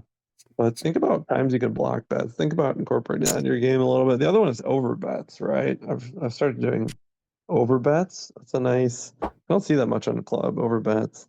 There's times to over bet on the flop, turn, or river. I don't really over bet on the flop much. And then you got to think of what size. Usually like 1.5 times the pot is a nice over bet. It's another really long discussion, but is that usually when the blinds are lower, that where you're just trying to the only way to get people to fold, right? Like deep stack play you're talking about? Like if you No, got more blinds? for the overbetting, like the pot and a half size. Is that more or less Yeah. you're trying to induce folding, basically? You can do it both for value and bluffs. You should have some bluffs and some values. I think in the next few weeks I'll do a video on like advanced betting concepts like block bets, over bets, this sort of thing. There's some interesting stuff to think about. Things I'm still working on, trying to learn, but a couple things I've picked up in the last few months that I've been studying. And when you start if you learn one concept, like Faraz Jock or Jonathan Little are very good coaches. Hold on one second. So this guy opened, he's got 7.5 million chips. I've got 1.4 million. I've got King 10 offsuit. I think it's a fine call. Under the gun, flop top pair. That's pretty good. We're pretty deep. I've got 30 big blinds, so I don't want to go crazy and just stack off because he's got a lot of hands that beat me here. He's got aces, he's got ace king, he's got king queen. How did I not get three your table? queens. I did see your table. Now, did they move you again? I'm gonna play pretty passive here, like check call. 145 I'm on, yeah. All right, so I'm gonna check call. I've got king 10 off. Looking to get to hoping the board pairs. I kind of want a cheap. Do I want the boarded pair? I'm gonna want a 10. That would be the best thing. Yeah, I'm not really going anywhere here. Does he have ace king? Does he have? And he does have ace jack, ace 10, jacks and 10s. I bet he shuts it down on I'm the making a mess of the turn. table, so you guys give me a second here. Would you? 'Cause I'm in the middle of a hand too, where I'm actually don't feel like I can get out of this. Definitely not folding here. I'm calling that. Put the king out there. That's probably gonna. 4. Okay, so what do we got here? Do I end up calling this if he shoves? A tough spot. Boom. I don't think he really. Ooh, 10 kicker. So bad. Like, what is he? I'm in third place. See if he shoves here. Just check it back, buddy. Don't shove. Don't shove. Yes. Okay, I win probably. Press ace queen or something. 5-4. What? What? Okay. 5-4. All right, good hand. Up to 2 million. Over 40 big blinds. All right, I got your table up again. It looks like they changed you again, man. It's like crazy that. Another one? That's one Yeah, thing. I'm The on table 140, changes happen pretty 145. frequent. So because when they break table or when they need to break one table, they're kind of moving everybody around or something. It's sort of weird. I noticed at the beginning of the tournaments where you moved around constantly. Yeah, I was moving a lot earlier. Well, this OJ Simpson guy is trying to like bully a little bit. 5-4 he opened with. I mean, look at the guy got away now with. I raised mean, geez, he thinks he's gonna get away with everything, right? Yeah, I'm gonna chip up against him. So I got 6-7 offsuit here. He only made it 3.5 big blinds. You can call with most playable hands. So 6-7 offsuit's fine. That's a terrible flop. So I'll just check fold. Unless he checks, but we'll see. Yeah, he bets small. It's fine. Oh, first, second, and third is me, Dan, and Meta. I see. Okay, in this DQ, Gatlin, Dan Mahoney, and myself for first, second, and third in the DQ right now. That's good. Braulio said LFG Salem. Let's go. Me, Dan, Meta. What tournament is? Well, that's the Gatlin 10K DQ. So we're first, second, and third. We got 55 to go. Oh wow! So we're 35 away. Lock it down, guys. Folding aces. Lock it down. That's okay. So Brownie limps. Another limp. Weird. I've got a weird hand here. How many? We're 40 big blinds deep. I think I just got a call. I don't really want to ISO raise there. It's not strong enough. The only problem is OJ Simpson's going to be squeezing a lot. I'm just going to miss out on. It's only one big blind though, and I'm on the button. I think it's fine. They're doing a lot of crazy stuff over there. Yeah, 38 big blinds. I mean, if he raises like that, I'm just gonna be folding. I'm gonna be folding most of my hands unless I've got implied odds. Well, now we're gonna get see. We're gonna get see what OJ's doing though. I'm gonna fold. Yeah, OJ's got like ace 10 or ace jack, something like that. Brownie, I'm interested to see what he did that with. Probably like queen, like kings, ace king. I think Brownie's gonna be ahead. I think Brownie's ahead. Yeah, definitely. No, look at that 10-8, and they flop 8-8. Oh, of course, they'll never not do that now. 5-6. What a. Oof. Well, they only had 13 bigs, but they were suited connectors. They probably Yeah. hadn't seen a Well, lot of man. good hands. You get kind of impatient when you haven't seen a lot of good hands. You Yeah, get but that that's suited the connector. thing. 13 big blind's a decent stack. You can jam on someone, and I mean, he had no fold equity, so he was just committing a stack. Yeah. That was a bad play. So 100K off 50, so that's 2x, and he jams for 10 big blinds. I got Jack 9 suited, snap fold. Let's see, Ocala bets. Oh, I've played with this person. Ocala is Ocala, Florida. That's a pretty solid player. Queen Jack. 2, 4, 7, 3. 5's hold, another knockout. Another I player got less than a minute, down. Dad. I'm gonna take a quick break. Use restroom. All right, buddy. Let's see what we got here. Down to 42 left, 29th. I got to chip up. I'm 30, 35 big, something like that. Suited connectors lose all the value short. Yeah, great point, ASG. That's something I learned pretty quickly as I started playing more tournament poker is suited connectors are great. Deep stack, 80, 100, 200 big blinds. I really got on my way to play them, or like 120 big blinds deep. I just kind of force it almost like, normally like say 80 big blinds deep from 9-handed table under the gun, you should open like 10-9 suited, 9-8 suited, but more than 100 big blinds, like 150 big blinds, I'm opening like 8-7 suited, 7-6 suited. Some of the biggest hands I've won in these live tournaments have been these like 8-7 suited, 7-6 suited hands. Very first hand I ever played at the first $5,000 buy in the WPT Venetian, I had 5-4 suited. We were playing 6-handed. It was like the second orbit. There was just aggressive young Japanese kid to my left. Was not Masada or whatever you say his name is. But anyway, so I opened 5-4 suited, like middle position. He 3-bets me on the button. I was considering folding, but the small blind called, so I called. Flop was 5-5, 5-5-10. And so I check, he bets, I call, turn is a 6, so now I've got a full house. I check, he bets, I 3-bet him like 3.5x. And then river, I lead for like, most of his stack. I think we started with 50 or probably 60,000 chips. And he tanked for like 2 minutes. Oh, I got aces under the gun. He tanked for about 2 minutes and called. I think he had a big pair like kings or aces, but I had a full house. So that was like my first hand I ever played. I basically doubled up. That was really good. All right, so I got aces here, red aces. Everyone folded. Sad panda. It's all right. All right, approaching 40 blinds. He has a YouTube. Let's see. What did Josiah say? He has a YouTube channel now. Who, Masada? Yeah, Masato. I don't know how to say his name. He's a really cool guy. I played with him on the voyage. Played him a couple times. Really down to earth guy. He's got like 3 or 4 media people following him, like videoing. It's crazy the following he's got. He's a huge YouTuber. I think he's got 1 million subscribers or something probably. Let's see. Okay, I've got a playable hand here. I'm not gonna say it exactly yet. Just we'll play a fun one here. Pickleball Pete. Can I squeeze here? Seems light. I'm just gonna call. I've got 2 Broadway cards. No, not there. Okay. Masato, yes, it's probably the biggest poker YouTube channel in the world. That might be true. I think currently the biggest poker YouTuber is Wolfgang. He's got one, at least in the US for sure. He's got 1.6 million. I'm not sure how much Masato has. I think he's the biggest in Japan and probably Asia. Yeah. Yeah. Someone has to let me know the answer to that. I don't know how many Masato YouTube subscribers Masato has. I think it's in the ballpark of a little over 1 million. I think be curious to see if Wolfgang is #1 in the world or #1 in the US. But Rampage, man, Rampage was the biggest for a couple of years. He's not anymore. But I started playing 1-2 and 1-3 no limit cash games with Rampage about 5 years ago at Boston Encore. He was always a decent player, pretty aggressive.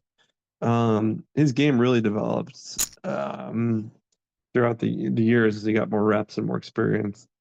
But yeah, he was just kind of taking shots and moving up. And then 2019, oh, look at that. Wolfgang 1.9 million, Masato close to 1 million. Okay, thanks for checking that.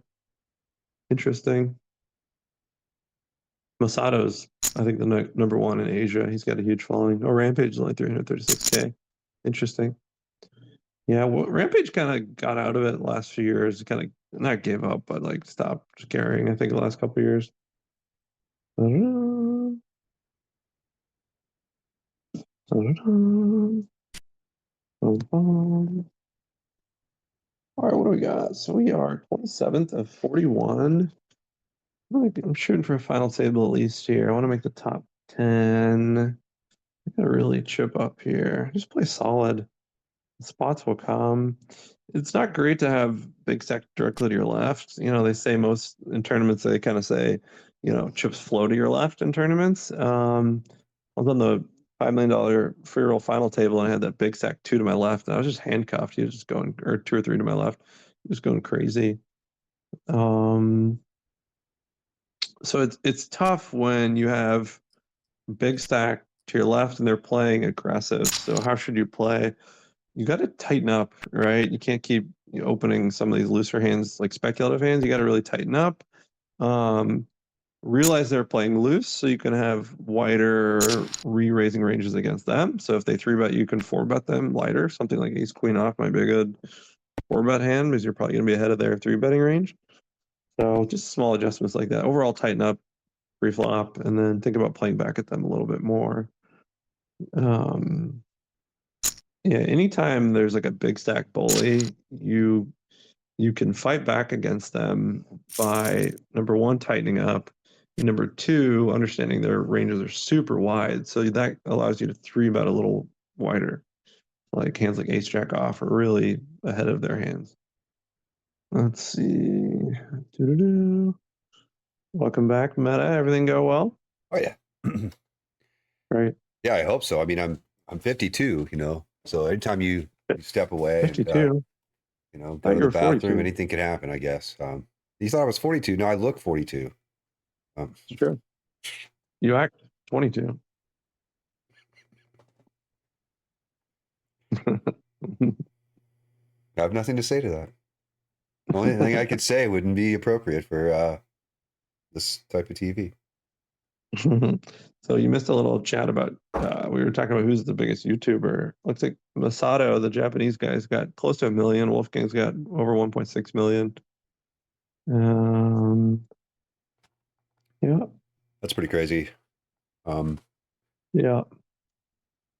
Well, that's the thing, you know, There's that's what I was going to mention. Josiah said earlier, I can't wait till you get to 10,000 subscribers. He was making that when I joke get to after you 10,000. said, after you said, Oh, you know, when after we the get to 1,000, 1,000, there'll be yeah. something. He's like, oh, I can't wait till you get to 10,000. He's making some Yeah. assumptions there, but yeah, you know, it's Yeah. yeah, I like your Good, channel. good. I like it. I actually have been listening. I listen to all your little videos during work. That's something I can actually listen to YouTube trainings. I do it for work, Yeah. for other stuff, programming and such, right? So when I'm Right. writing code, I can listen to the different things, you know, that I pronounce his Yeah. name wrong every time. Faraz Jaka, right? Yeah. Yeah. I've been Queen listening 10 to his stuff offsuit. lately. Yeah, he's really Oh, got he's some just great. good pointers where it's like, you know, think about this when you're going in, and Yeah. same thing that you do, you know, where you just put me into that right mindset, or you actually just give me Yeah. something to think about and to grow on. The other thing too, that you've always said this too, is that, you know, a lot of times people try to make too many changes at the same time. Can't do that either. No. Yeah. You know, you got No. to pick something and kind of, you know. Yeah.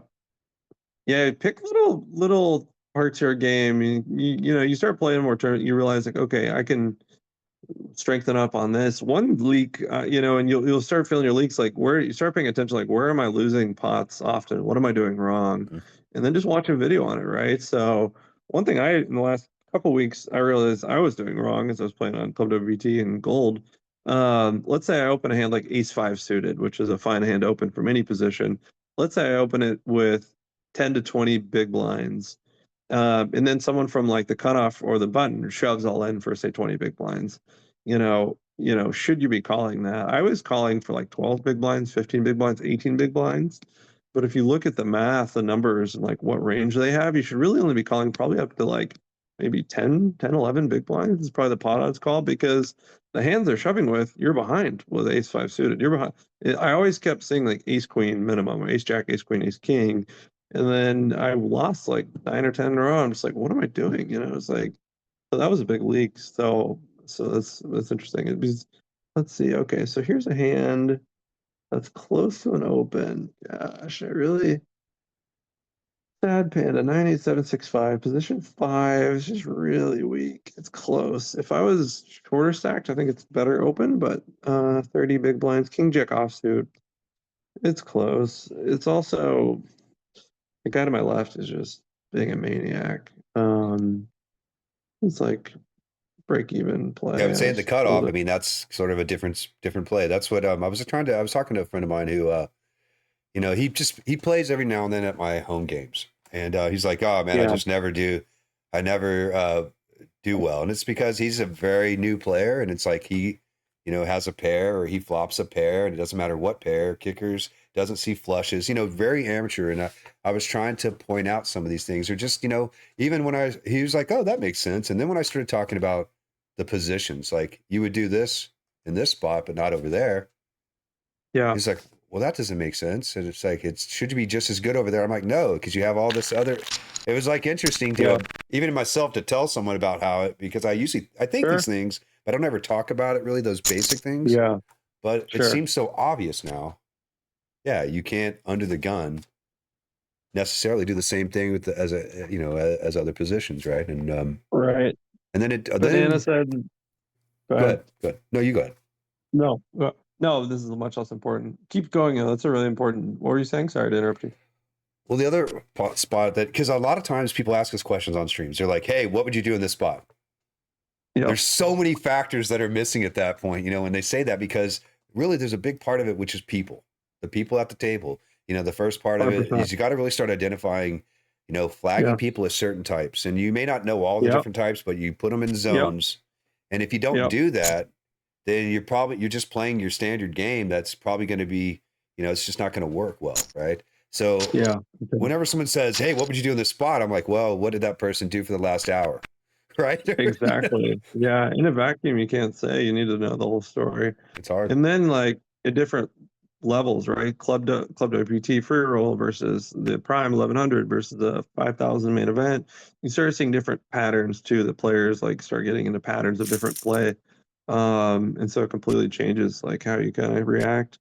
Banana said, Josh, when we get to 10,000, Josh is going to give away a 10,000 main event seat. That one I'll win on the Wheel of Doom. All right. I mean, I think that's fair. I'll call it right now. We get to 10,000 subscribers. I'm giving a 10,000 main event a seat, 10,000 seat away. Calling it right now. So and they can't be all named Banana AFK1, Banana AFK2, and there can't be 10, right? Exactly. Got to read the fine print, guys.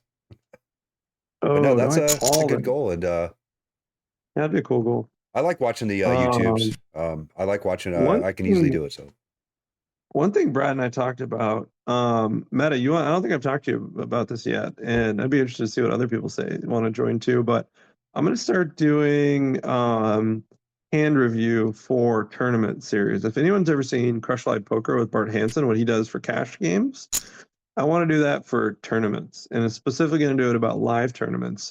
It's a really interesting hand, like online too, but mainly live tournaments.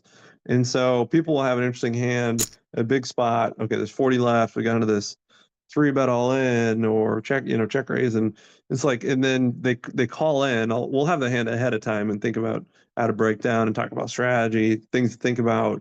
But basically, then whoever has the hand, they'll email ahead of time and they'll call it in, and we'll get, who knows, 3 to 5 hands or whatever it's going to be, and then spend 30, 45 minutes like a YouTube video, or it could be YouTube or any medium, but YouTube's pretty easy. And then you just review like a set of hands, and you just do an episode on that. I think it'd be pretty cool to get like Club WPT people involved in that. So I think there would be some interest. I like it. I actually do like it. Yeah, I think you'd be good at that. I think you'd get a lot out of it. I got Queen 10 offsuit from the small blind. What do we have here? He's been really aggressive. Do I want a 3-bet here? 9-8. So would I open this from position 6? Not really. I don't like this hand as much as a hand with blockers, like better blockers, like ace 5, king 2. I'm gonna fold Queen 10 offsuit. All right, that's kind of a tight fold, but I think it's the correct. I don't know. In the small blind, man, I always feel like I'm just, I barely have a hand to to hit the fold button with, because your hand's behind your back. You know, you're in the small blind. There's nothing. You're not going to bet to give yourself any type of advantage, right? You're in the worst spot. Yeah. It's just I think the best way, the number one way that, like, let's say Club WPT player who's been good is going to go play a prime $1,000 or $5,000 buy-in tournament, right? The best way you can get the quickest, the best, is to improve how you play from the small blind and big blind. Okay. And it's mainly against raises. Let's say you're in the small blind, you got 80 big blinds, the cutoff, position 8 raises. What are you going to do, right? Are you going to re-raise ace jack offsuit? Are you going to re-raise king jack suited? You know, just having that down, like, okay, at 80 big blinds, I know that, you know, if the cutoff opens to a normal size, 2.5 big blinds or something, I'm gonna 3-bet him in just knowing the size down right away too. Okay, this is a 4x. He goes to 2.5. I'm gonna re-raise to 10 big blinds with these hands, and just having that down right away. That way you don't have to think about it in real time. You're just like, okay, I memorize the spot. I know with 80 big blinds and small blind versus the cutoff, and he opens, I'm gonna do this, and it's just having that down. Once you memorize some of these hands, it just frees up like a lot of mental space and energy where you can then start focusing on like other in-game things. Like, okay, how many hands is this guy? Is this guy opening every hand? Is his range all the hands, or is this the only hand he's opened in 10 orbits? Oh gosh, this is probably ace king or better, right? So it's something I worked on before that first tournament. I think that's probably the thing strategy wise that I've done that's paid off the most, is just learning how to respond from the blinds. And so it's tricky because But that's where they take advantage of you, right? That's where they take advantage of you, right? When they see that small blind, big blind play, huge. You know, yes, and you start playing these even a prime level 1,000 buy-in. If they start seeing you're super passive, either calling too much or folding too much, they're gonna really get aggressive and start going like aggro. However, you 3-bet them 1 or 2 times, whoa, they're gonna really pay attention. Man, he's playing back at me. I gotta like not open every hand. Now they gotta start folding. All right, now I got queen 9 offsuit from the cutoff. I'm not gonna open that anymore. The guy from the small blinds 3-bet me the last 3 orbits, right? So that's the sort of thing, like, not only does that aggression pay off in the short term, it like really puts them on their heels, and like they can't be so aggressive at you. It's like a really powerful thing. Yeah. So yeah, no, it's true. I mean, that's what you want to be able to do. And that's, it's but you also, that comes with risk, right? And risk is what everybody, we're gambling. You're already worried about losing, risk. But the stress what over is risk risk, is what right? I think. Sure. But the risk, and here's a mistake that a lot of people make. They think, okay, you think, all right, for example, you're on the button, and someone from the cutoff, a player from the cutoff raises, and you're in the button, and you've got a good hand, say ace queen offsuit. You could think, okay, I could call. Or I got a question for you. What is higher variance, right? So what is going to be a more risky situation long term? If let's say you both got 100 big blinds. If you got ace queen offsuit on the button and the cutoff raises, are you going to 3-bet them, or are you going to call, right? You should never, not sometimes or always. But if you re-raise them there, that actually lowers your variance. It's like counterintuitive. But if you re-raise them, you're going to be more likely to win more money long term. It seems scary in the moment. You're like, oh gosh, I got to 3-bet them. I got to put in 3 times the raise, and it feels scary. But what you'll start seeing is like, okay, now you have a better sort of hands. Like you 3-bet them, so immediately you're going to have a stronger range of hands, and you can continuation bet with 100% of your whatever the board is. If they check to you, just see bet continuation bet a third of the pot, 100% of the time, no matter what it is, and they'll fold over 50% of the time. If they call, you can check back the turn, or if you hit top pair, keep betting, or so. Getting in the habit of being more, and I constantly have to remind myself, like I'm probably more aggressive than most club players, but if I go to these live events, I'm actually probably less aggressive than most players.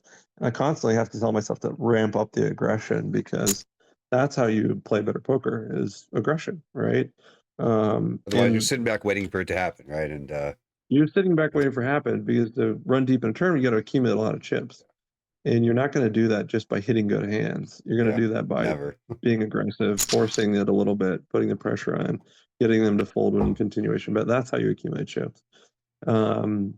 it takes a while to learn that, and it's such a hard thing to switch.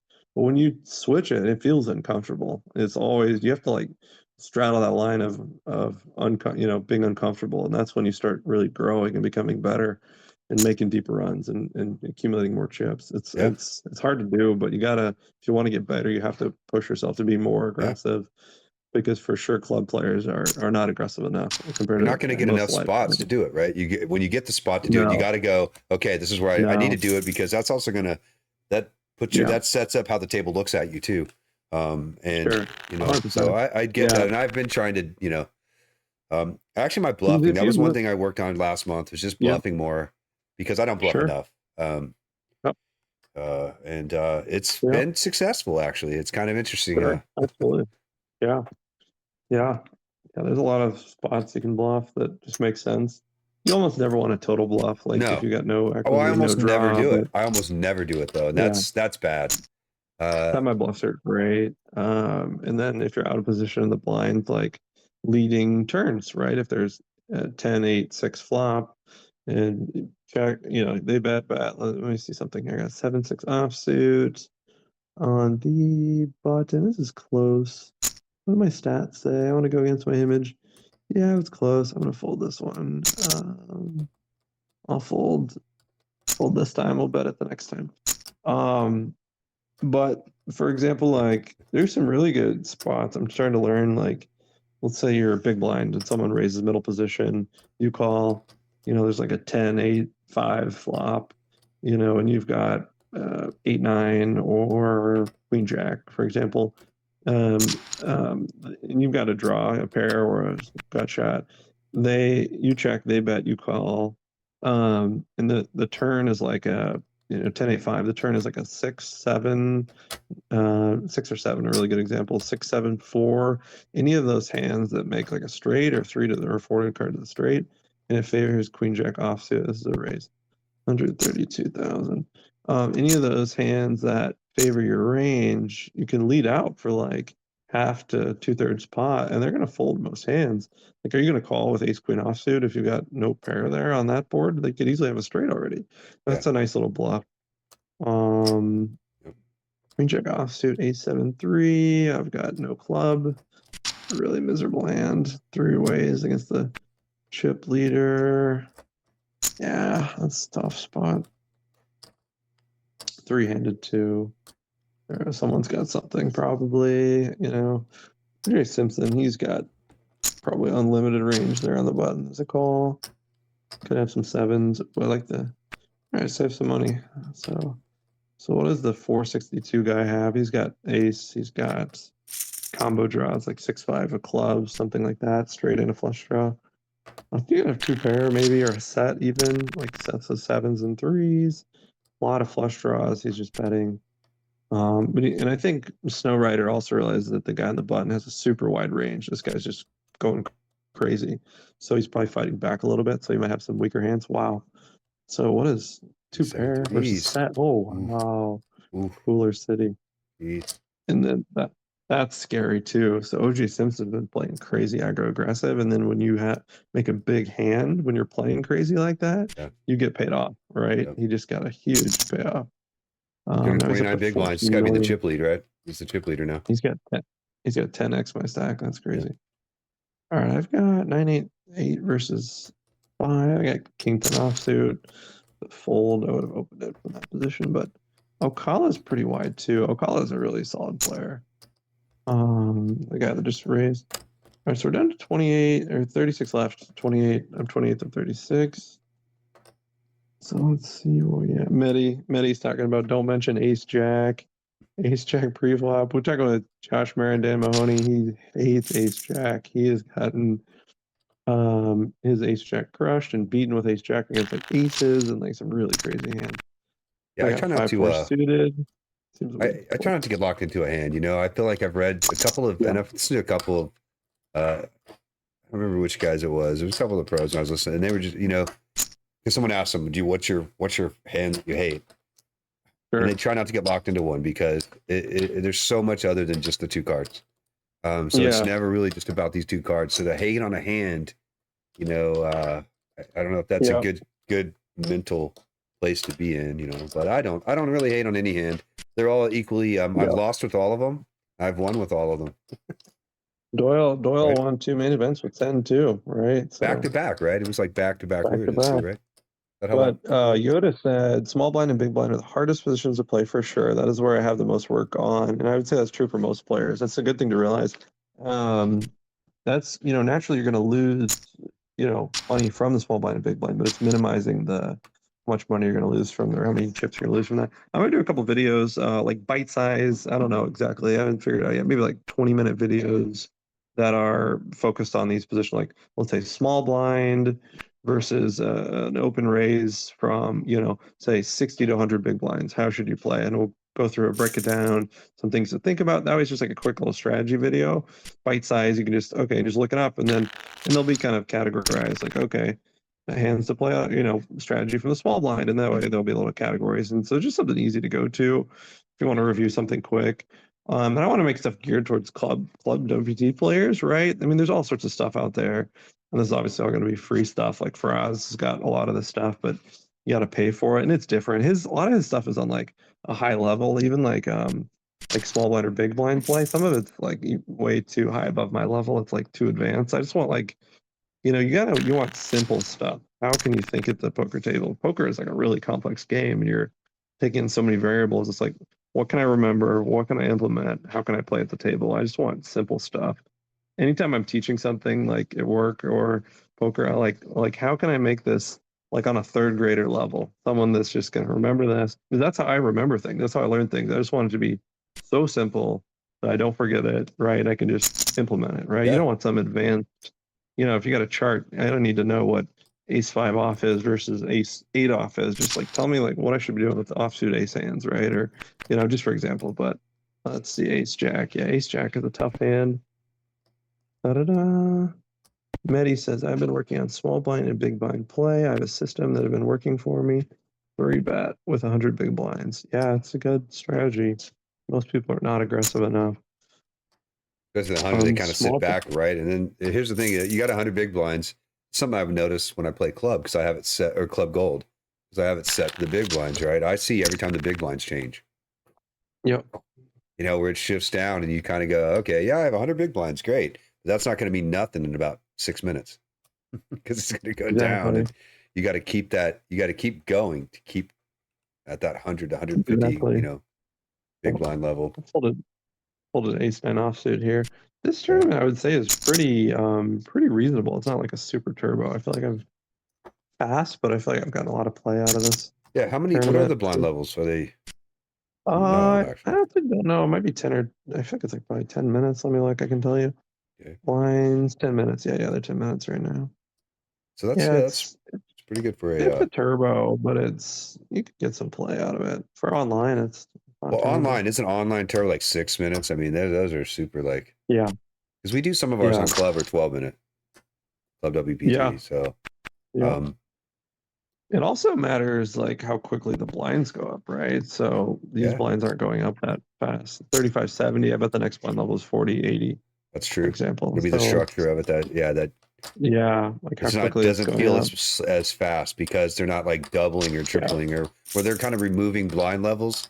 Every fourth blind level you kind of have one normal one removed and it goes up really fast. Yeah. This is another thing I kind of had a leak on and I had to kind of work on.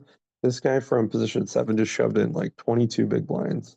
You should never do that, ever. Never go all in, open race for ever, over 20 blinds, ever, like 0% of the time. And rarely not even 20, really, right? Not even 20, not even 15. And you constantly need to, one thing I went out in this high roller. I was ace queen off from like position 5, or you call it like under the gun 2, and I had ace queen off, and I shoved all in for 15 big blinds, and the button went all in over me for like 30 big blinds. Small blind went in for like 60 big blinds. Big blind or the button had ace queen off, and the big blind or small blind had kings, right? But if I would have opened like 2 big blinds, say, the button might have called a re-raise, but small blind for sure would have run all in or raised big. I could have folded, right? Because you put yourself in these bad positions where You're just committing too many chips with kind of marginal hands. People are gonna make really easy decisions against you. If you go all in for 18 big blinds, they can just wait and ace king or better. But it's kind of an advanced strategy, but you're really like 10 big blinds is really what you want to start forcing yourself to wait before you start going all in. 10 to 12 for sure, especially later position, up to 15 in certain instances, but the less the better. You'll run deeper more often if you can make it less and less. Over time, it's really hard to do. I did. I feel like, and I know exactly how the other player would have reacted differently. This was in the prime actually. Right after dinner break, right? It was like we were 2 levels away from bagging, and I had ace jack, and I basically had 17 big blinds. So I'm under the gun. I shove. It folds all the way around to the big blind. How much did you have? What hand did you 17 have? big blinds. I had 17. Yep. Don't remember the exact number. I just On know I go- had 17. I on knew I was gold going or in. So I on shove club it. or on gold? Yeah. And the big blind goes all the way around. Big blind tanks for about 2 minutes, 2 to 3 minutes, man. And then they call, and they had twos. I Jeez. flopped the What ace. hand- I flop an What hand ace. did you have? Sorry. I had You ace jack. queen or what? I had ace jack. Ace jack. Okay. And Mhm. I flopped the ace. Turns Wow. a 2. So in that scenario, though, if I had basically even bet less on that flopped Well, ace, and then I yes. CB'd, they would have folded. That's the other thing. That's the other thing people don't realize, and that I'm starting to realize, something you don't think about, is that a lot of these hands that people call with, it's beneficial for them to call in CL5. Whereas if you play your normal way, you raise and they just call. Got 9-7 offsuit. Ocala's wide. Do I have a club? No. 2-6 jack clubs. That's terrible. I'm just gonna check fold probably. Assuming he'll bet small and I'll just fold. That's a terrible flop. Yeah, 140. Yeah, take a few seconds. Okay. Yeah, that's tough. Yeah, that's a good point. That's a huge point you made, right? Is if you would have just opened normal size 2 big blinds, who knows what other people would have done? That's the other part of it, though, is that maybe it had other callers. You get diluted 2 or 3 or 4 ways, and then it becomes harder to play out of position. But guess what? You flop an ace. Who cares, right? Queen 6 of hearts. I mean, almost on the flop, I would have been all in anyway. You know what I mean? So let's see what the payout is now. Oh, I'm 31 of 31 right now. That's not good. I'm last place, 31 of 31.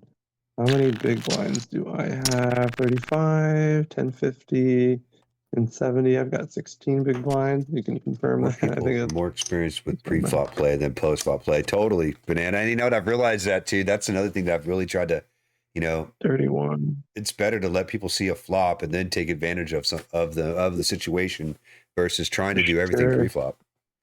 That's another good point. Yeah. A lot of it was really with the PLO when I played PLO, because PLO, the high-low, when I did that for the Wednesdays, I mean, it was ridiculous when people were raising pre-flop. It's like, it's just not a pre-flop game. You're not trying to get all your chips in pre-flop. Ooh, here we go. I got a hand. I got used to it. He's 5 suited. All right.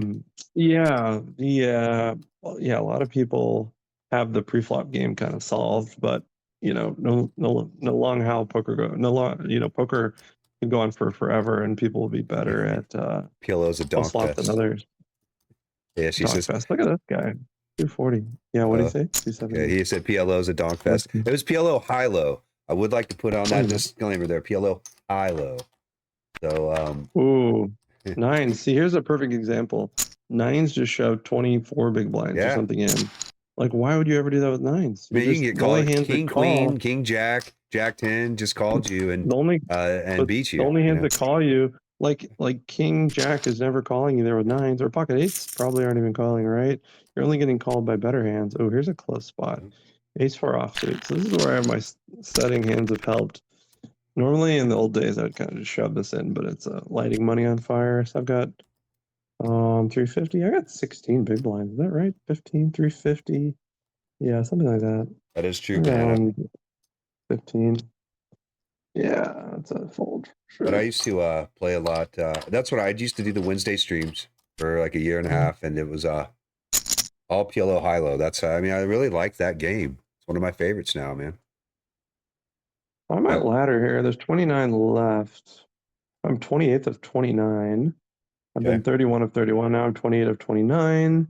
Let's see what the payouts are. Now's when you start, you don't really want to just play for a ladder, but you know, there's no reason not to at least know where you're at. Good to pay attention. Yeah. And the main thing you can do to really change things, I mean, is take more time, right? You can take a little bit more time, you know.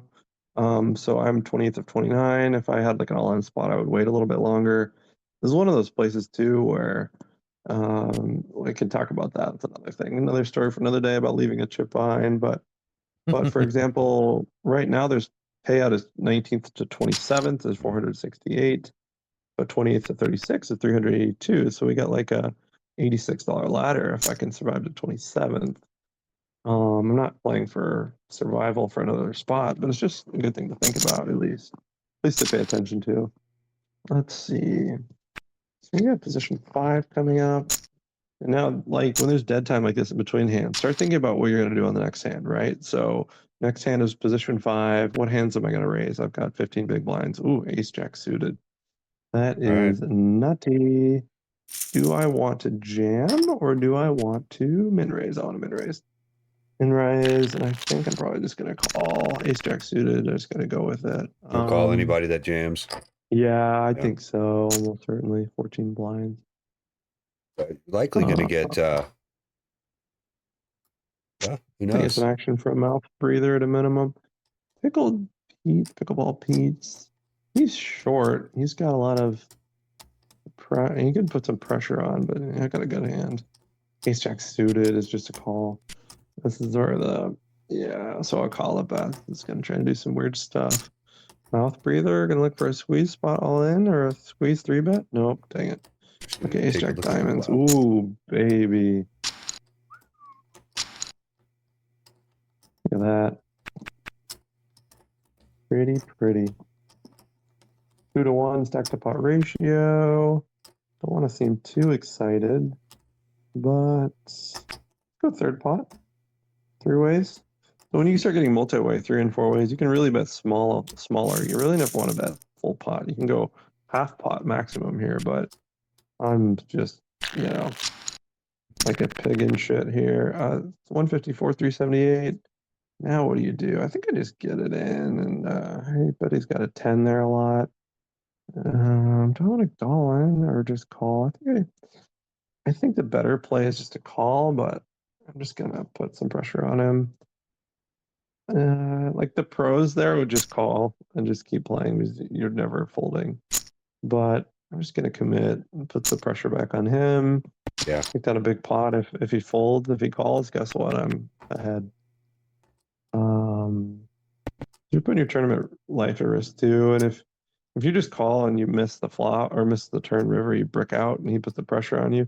But here's the other thing, like a 7 of spades comes on the turn and he jams. So he's probably jamming on the turn. You're just gonna be sad. I mean, you probably have to call, but it doesn't feel good. No, that's what I think in that spot. I mean, it's like, when you just call, you're basically, I don't know. I'm calling if I probably already made the hand. If it flopped 3 diamonds, probably calling it, of course. But not in that. I don't think in that. So I think you only have the shove, and then because you really rather. I mean, if you get the fold there, great. I mean, because you don't know if you're going to make the hand, right? But yeah, it's true. It's such a good hand though. You got overcards, and you got backdoor straight, and you got the flush. Yeah, I probably should have just called honestly because he's a really. This is where putting the player type is important because he's a really aggressive player. He's going to be 3-betting me with bluffs a lot, and I want to keep those bluffs in, right? And let him keep bluffing with bad hands. That's true. Let's see, 1.2 million. That's kind of like that makes sense. That makes some sense there. Actually, it's like an advanced concept that you want to like be capturing that value. You want to be keeping him in. Actually, you don't want to scare him out because he was able to fold a bluff there, right? I just let him off easy. Like the pros would have definitely just called that. They wouldn't have gotten all in there. That's something I'm working on. It's like a next level thing that I'm not quite good enough. Yeah, no, I love that's making. Yeah, you're making me change my mind. I don't ever just even. Here's a spot. I got pocket 8s. Oh, he didn't raise. Okay. Yeah. Now what do I do here? Do I just jam 20 big blinds? It feels okay. It feels right. 20 big blinds with 8. Yeah, I like it. Pocket 8s. How many folds? That's fine. I'll take down the Yeah, I don't think 3.5 big if he didn't blinds or do whatever. anything else, that guy's calling. He's calling really loose. Yeah, So I think he that's at the least other made him thing. think I'm going to be getting something strong. So, Yeah. because OJ's When got you some got chips. when you got one of these guys that plays every hand, like OJ Simpson, if I would have called or if I would have raised like 3x, which is a normal raise size off 20 big blinds, so small blind is 3 times the big blind. He's calling probably with like 80, 90, probably 100% of hands. And the problem with that is, if you just play normal against him and kind of check and bet sometimes when you have it, he's going to realize his equity so much, means that you're going to lose a lot of chips quite often, right? The best way, though, to probably proceed against him would just go crazy, like aggro and start pushing and going all in. But then it's like you're risking your whole tournament life with like a medium pair. Like, does that feel good either? So sometimes just taking the lower variance route, like an all-in shove there was fine for 20 big blinds. All right, I want to take a step back here. We did lose Dan, it looks like, in the 5K, but Dan did make that final table. So let me see where Nice he went run, out. Dan. Or I thought he did. Wait, hold on. Let me see if I got the right lobby here. Meta is not allowed to share passwords anymore, Pacer Cop. Too soon, man. Too soon. No, I know. That's I still get so much shit. And literally, it's the only thing negative that Jeremy's ever said to me. He's like, yeah, you probably shouldn't have given out that password. I'm like, but I didn't do it. I won a tournament. Did you share that package? Well, no, I did. And then he says to me, he's like, well, but you did on Discord. It's the ones you shared on Discord. I'm like, oh, come on, man. Because what happened was that's when Error announced it in my stream. And he had it in the chat. And at that time, I was actually publishing my videos. So it was one of the most watched videos posted because everybody was going back to review the chat to get the password. And, wow. But there is a couple of you guys that I basically put that out there on Discord. But, I didn't know. I mean, I didn't know per se it was going to make anybody mad. And I actually don't think Jeremy was that mad about it. Honestly, it's just one of those things. Jeremy likes to poke if he actually has something on you. So he's got that on me. Yeah, for sure. So Dan just went out 13th place in that 5K. Wow, good run. Great run, Dan. He was our last player in that. So great run action, Dan. If you're still out there, man. Sorry we missed that. Yoda says have to be aggressive. Is there people... Someone knows it. Oh, Pacer Cup. Someone knows it.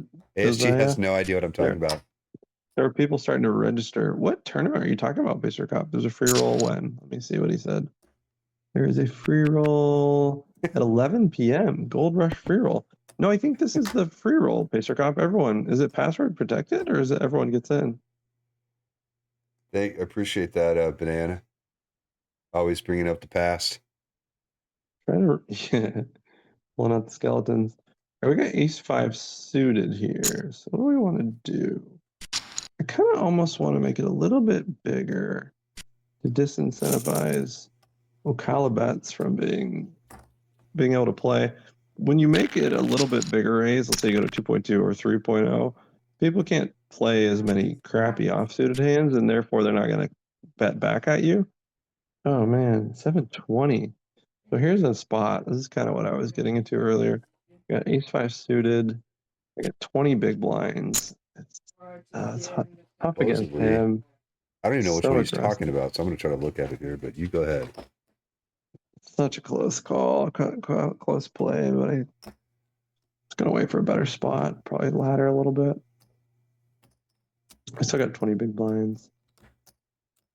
I'll let go green, take him down. There's some call bets, guys. A thorn in my side. He's aggressive and really putting me in spots. Yeah, ace-5 spades, queen 7, queen 2 spades out. I had nothing. Backdoor straight and flush draw with it. There's only 4 entries he's saying into this one. So 785. All red, yeah, I see it. Free all red. Register is locked. And let me see, guys. I'm pretty good at getting the password here. Let's go with. Yeah, you are. How do you get the password? Well, most of the time people tell me. But You know, some people, let's some see. Mafia, California Mafia. Rage I Quit did- Gamer just got back. How many people left in day 2? 29 left. 29 people left. Started with 11,000. There's 29 left. I'm 25th of 29. Yeah, I can't Let's get in there. see. Oh, 120 of 195 in the 250K. Would like to see a double up. Yeah, let's go, man. Obviously, the people who are there wonder it's been given to others. All right, thank you everyone for railing. Since there's only 35 4 people remain. there, it looks like they all know each other. They're all going to dinner tonight. What are the names? Pretty big gap. Salem Witch 1, Salem Witch 2, Salem Witch 3. This is crazy. Yeah, I've It's crazy. never heard of them. We Banana have says there's a pretty big gap in educational material between absolute basic of barely knowing the game and fairly advanced. Yeah, I agree. That's something I want to work on because you look at all these people who are putting out educational content like Jonathan Little, Faraz Jaka, Chance Corneth. They're putting out like super high level stuff that most of us can't even understand or so are intimidated by that we don't even want to start learning it because it's like, I'm never going to use that or know how to do that. So I want to put out some like, I'm not trying to make it like overly basic, but like stuff that we can, like us club players can digest, go to and use as a resource, just something to work on and improve our game. So that's what I'm going to try to do. quick implementation, small parts of the game to implement, to do a little better. Yep. 100%. Yep. Small little chunks. And you can go out at different times. Okay, I want to work on my small game play. I want to work on my big blind play. I want to work on my deep stack play, 100 to 200 big blinds. I want to work on my 3-betting hands. I want to, and, always focus on the highest yield first or the most common spots. The most common spot is small blind against a race. You're going to be seeing that every hand, basically, right? Yeah. Or big blind. What hand should you defend? Some people play way too many hands. Some people don't play enough, right? And then, okay, you call a flop. Now what? Let's see, 90, 180, 1.1 million, 6-4 offsuit. Then so you call, then flops 9-8, 5. How are you going to play against that, right? What hands can you check raise? What hands can you call? What hand should you fold? And let's see, King Queen versus Jacks. Wow, good hand. Pickleball beats. That's good. ASG says, I'm the opposite. I don't want to memorize anything. I want it explained in a way that makes sense. Yeah, that's another really important point, right? It's just like, most people don't want to just memorize a chart. How can you think about it in real time, right? There's a couple places you just have to memorize, but say 80, 90% of it, you can just think through it if you know the basic concepts. The difference is having the courage to like try the new concept. I think Club WPT is actually a great place to do that, right? You come to a new concept and you see the spot you were thinking about. All right, let me try this new technique out and see how it works. So that's always good. Good thing to do. That's the great thing is about the also, online play is you can practice, definitely. And Yes, and you get the reps. You get a lot of volume, right? You get a lot of hands. So these online sites are really good at that. That's what I like about Club WPT, the regular, right? It gives you basically you basically, this is how much you're in all month, right? 150 if you pay the you're in for that all month and you get to basically play your game, practice your game. The absolutely. gold is another next level, right? Because it's 1-to-1, man. It is a different it's a different playing field a little bit, and but it's a next step, right? Yeah, When you feel different. that confidence, Got advantages. They both got advantages for sure. Yeah. There's more risk in gold for sure. I mean, think about all the money you could lose with, keep pumping money on there. You could lose that pretty quick. Let's see. We get a ladder, 27 places. Or it's 27th place. We'd go up to 468 from 382. We're currently sitting 27th of 28. I'm not only thinking about laddering up, but I'm second lowest, so I'm thinking about laddering up. All right, let's see. She's off. But if you really want to get people to fold on a scary board, Club isn't the place to try that concept. It depends on the tournament. Depends on the tournament. And it also depends on the people. It's like I get in these sometimes where I just know how these people dominated. It's I'd get in a lot of the play chip ones when I'm setting up my stream on Saturdays. And it's just crazy the type of hands people will call with and how they're playing. And It's fun to do it though. I get in there and I'll play a little crazy too, just to see if I can get people to leave the table. Yeah. All right. Ta-da-da. It's called an old red bar. They told me they have to sacrifice a leg for the password T_T. What? ASG, I have no idea what you're talking about. Let's Come on, man. see. He just called him. Says I'm calling him up. Hey, Big hand here. We got the ladies. All right, so we got. I'm just gonna min raise, but let's see what we got. One. that password did not work. 4. Pickleball Pete. All right, Pickleball Pete calls. Let's see what we can do here. Oh, flopped a set. Let's go, family. All right. Oh, do we see bet or do we? I think we could bet like silly small, like 99,000. Just see if entice him in. Little Pair 'em off. 1.1. I like it. Call. All right, blank. That's a Love good card. that. Definitely got to keep betting. Another small bet. More though, not quite half. Something like 252. Does that set up a jam? Yeah, that's a pretty good 252. Entice him in a little bit. Got plenty of Does he chips have to call hearts? you. Does he have a king? If he has a king, he might just jam. That'd be really cool. 29 though. King, jam. Okay, Come call. on, pair No that heart. board. There. Oh, we like that. Yes. I mean, sort of, right? I mean, there's some hands out there, Oh, but 100%. I Full think we're in house. good Yeah, shape. queen's full. So now think about value betting, right? What hands are you targeting? It should go on based on what size you're going off of. I'm going to go third. Give him the illusion of fold equity. Make it look like I could be bluffing. If he's got a king, he probably just re-raises all in, right? If he's got a hand like nines, how much can he really call? Yeah. And a lot of his hands, he just has like ace 10, ace jack, a lot of hearts, which he's folding all those for one chip, right? So I'm trying to think about that. Yeah, I think that's a fine size, a third there. Yeah, I mean, Okay, that sometimes was you a get nice people down, hand. and it's like no matter what you're going to bet, they're going to fold because they shouldn't have gotten to that point anyway, Sure. right?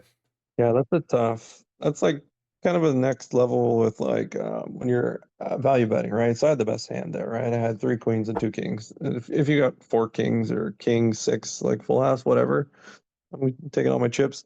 But think about like what hands are you targeting? Obviously, any king there, he's calling or probably just jamming all in.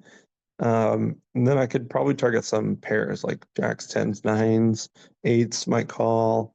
Especially when the king pairs, it's pretty good actually. He's gonna call with those pairs. If I would have bet like 2/3 or a full pot, he's gonna fold his jacks, queens, 10, nines, eights. And I want him to call, but he's still gonna call with the kings. So that's like something I'm trying to work on as like advanced kind of thinking about what hands you're targeting when you're value betting on the river, and then based on what hands they might have, then they can call you with or raise you with. Then think about what size you want to bet. Because like a Keep middle you from making pair is like mistakes, right? I mean, it kind of keeps you from thinking, yeah, processing it that way.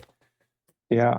I saw that at Best Bet Jacksonville. This guy Nick Eunice, who won, he ended up getting first. He's a WPT champion. He's the guy that knocked me out. He kept doing these third pot bets on the river, and I had no idea what he was doing. But I think looking back on it and kind of seeing how he plays, he's doing that with a lot, like what we call like a balanced range, like a lot of bluffs and a lot of value, and like really putting me in weird spots. Something I'm going to incorporate, right? Because normally when you bluff on the river, you're going to make it like 2/3 pot or full pot, but it's like if you could put less chips at risk and have the same like fold equity, like you get them to fold with only about a third of the pot, you're risking much less. And it's like a really interesting spot because a lot of players you're playing against think a third pot bet is strong, right? If you're only betting a third of the pot, that seems like a value bet, right? It's like, could you ever be bluffing with a third of the pot, third pot bet on the river? And then I realized like he was doing that and it was just putting me in like a really weird spot. So but I've been incorporating that, like doing that, and it's pretty nice. That way, when it does See. backfire, or whenever someone actually does, you risk Oh, less, sure. right? So Yeah, and if you put, here's the thing, you put a third pot bet in, basically they only have to call 33% pot to win 1.3 times the pot. That's like they're calling like 4-1 on their money. So they should be calling with basically any pair at that point for the most part, except maybe bottom pair, but people don't call enough. They don't, they end up folding too much, which is kind of what Yeah. you're taking advantage of. I got 2-4 offsuit. Sad against the most aggressive player, big stack goalie. Just be sad and cry a little bit, but we still got 20 big blinds. Did we ladder yet? No, we're still 26 of 28. Is that right? Let's see. Yeah, 27 is the ladder. Wow, people are really hanging on. Really slowing down here. All right. We're down to 23 now in the 10K Diamond Challenge. So I'm 13. Ooh, 3 left. You're still in, right? Yeah, I'm 13. I Nice. picked up a few hands, but I haven't really had to do much. I've Yeah. had 2 walks. So, Nice. and that's in the past few hands. Or I'm in a Catlin table. Or Catlin came here, but yeah, the walks are nice. I mean, when you get a walk in this, when you're just trying to stay in it, right? Yep. We got a small to medium pocket pair here. This 20 big blinds, it's pretty good jamming spot. This is tough. Fives, God, fives. A little bit 6, 7, 8s. I really like jam here. Yeah, 3-bet. Yeah, makes my decision easy. Yeah. Yeah, tough spot. What I've done there, that's close. It's okay as an all-in, but it probably is an all-in if you really look at it. If you look at the strategy. If See what you it folded there. only Look at it. open, or I mean, even calling not a 3-bet though. 3-bet shove Yeah, there. 3-bet all-in. Yeah. 3-bet shove for 20 big blinds. Yeah, he opened to 2 big blinds. So those small, most medium, like any medium pair is an absolute jam all in 6, 7, 8s, but the smaller pairs start to be close to jams. Like a 5's probably all in. Let's see. It's from almost any position too, which seems weird, but we're 7-handed, so we're pretty short tables. And people are pretty much kind of opening up their ranges quite a bit, so that means their hands are going to be pretty weak, right? They're opening with a lot of hands, which means you can 3-bet with better hands and take advantage of that. Let's see, and that's a hard thing to do, right? Like coming from club, like are you ever going to 3-bet all in 20 big blinds with like, not ace king? Like, it's like, so that's another place to start thinking about. It's like paying attention to these spots. A big one that I focused on at Best Bet Jacksonville was small blind and big blind, reshoving all in. And I did it like probably 6 or 7 times and it worked every time. But like any small pair, 2s through 8s, for example, if someone opens from late position like button cutoff or hijack, just going all in between like 10 to less than 10 blinds, you lose fold equity, but 10 to 20 big blinds, you can just rip it all in and they fold every time. If they call, they got probably 2 overs and it's a flip, but they're folding most hands. So it's a really nice play. I did it against Joe McKeon, who's a WSOP main event champion. I think he's got 20 million live earnings. I did it against him like 3 times. He started getting really frustrated because he was opening wide hands, right? Like people do for the cutoff or button. They've got all these trash hands, 10-8 suited, Queen 9 offsuit, and he's not going to be able to call a 20 big blind jam, right? Or 18 big blind jam. So it's a nice play.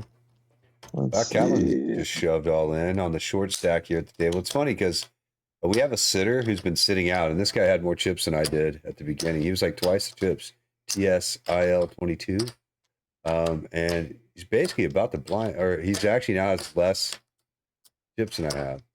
So it's kind of interesting. I'm folding some pretty good hands here, though. I don't like folding them, but I can't. There's no way I would be venturing into hands in this type of survival tournament like this. 13 to 22. I don't really have any super short stacks at my table. One, Doyle rules. That's where it actually folded all the way around to Catlin in the small blind with only the big blind left. Doyle rules, who has 36,000. And so Catlin shoved, right? But Catlin's got 257. So Nice. he can easily shove on the short stack, and the short stack can only call if they've got something to compete with, right? Sure. So. Banana made a good comment about my hand where I had 2 queens. The board was king, queen, 6, 4, king or something where I had a full house. Banana said he was big blind though. You min bet pre-flop, so he could have had a king with a baby card. and had the boat by the end. Yeah, boat by the end, but most of the time, even if he has a king, it's pretty rare for him to have a boat by the end. He can't, the old saying is like, you can't be scared of the monsters under the bed. If you're not betting there, then you're losing value. Like occasionally, especially for like 20 big blinds, like, if you're 100 big blinds deep, you got to play a little bit more cautiously. But for 20 big blinds, full house, I'm just getting it in every time. Yeah. Um, If they hit two but pair, I just got another walk. I'll take it in the so now we're 12, 22, but yeah, I do feel like I was thinking about the two. I'm looking at it going, okay, well, they weren't really flopping. You can't put them on king queen, right? They didn't flop two pair. No, and they didn't play so like they that. didn't They would have turn it. raised at some point. Yeah. Anytime you have two pair, you're probably gonna see a raise, especially a big pair, little pair situation where it's like they feel like they need to get protection. They're usually raising on the flop of the turn, usually the turn, right? And if he just check calls the whole way down, he's almost never gonna have two pair there. But I actually had a very similar situation against Christian Harder, who's one of the top 10 WPT players of all time in earnings wise. For Best Bet Jacksonville before the end of day one, I had pocket queens that remind me of this hand. I had pocket queens, I opened under the gun. He called from the big blind. The flop is the same, king, queen, six. I bet a third pot. He calls. I got a set of queens, just like I did. It's the exact same hand as this last one. And then turn is nothing, seven. I think it brings a heart flush draw. I bet like 2/3. He calls. River's another king, which was interesting. It's the exact same board as this last one. Reminded me of it. He seemed really interested in the hand, and I thought like, what could he have here, and what would he call? I overbet. I did like a 1.8x overbet flop, and I was targeting. I thought he had a lot of king little cards, like so he's got trips, which he's got to call that, right? And he thought for like 2 minutes he tanked. The pot was 27,000. I remembered. I bet 50,000. In retrospect, I wish I would just bet like 2/3 and maybe would have called or something. But I thought it was a nice place to overbet. On the river, if you're going to overbet, the concept you want to have in mind is that you want to be targeting second best hands, right? Anytime you have like a nutted hand and there's a lot of second best hands, let's say there's ace, ace, king, 7-7, and you've got three kings and two aces. It's a nice place to overbet, like 1.5 or two times overbet pot, because they're going to call with a lot of aces, right? Sometimes they'll have full house, but usually it's and they'll know that if you bet 1.5 times overbet and they go all in, okay, they've probably got aces full, and you can just fold. I mean, or you could fold maybe, or maybe just call, depending. But that's an interesting spot to start thinking about overbets on the river when you have the absolute nutted hand and there's a lot of second best hands. You can really put the pressure on with like a really big, more than pot size bet. So start trying that out. Even go to 1.2x, just like start, even on club. A lot of people will call 1.2x pot bets. So it's kind of cool. I don't see any overbets on club, honestly. So it's a nice strategy to work on, because any live tournament you go to, you're going to see overbets. And you should start using them, because a lot of people don't know how to play against them the right way. Some people think you're just bluffing every time you overbet, and you just like show them like full house. So this is a weird spot. King 9 suited. You bet really small. I've got a nice blocker hand. I'm going to do a little Tony Dunce action here.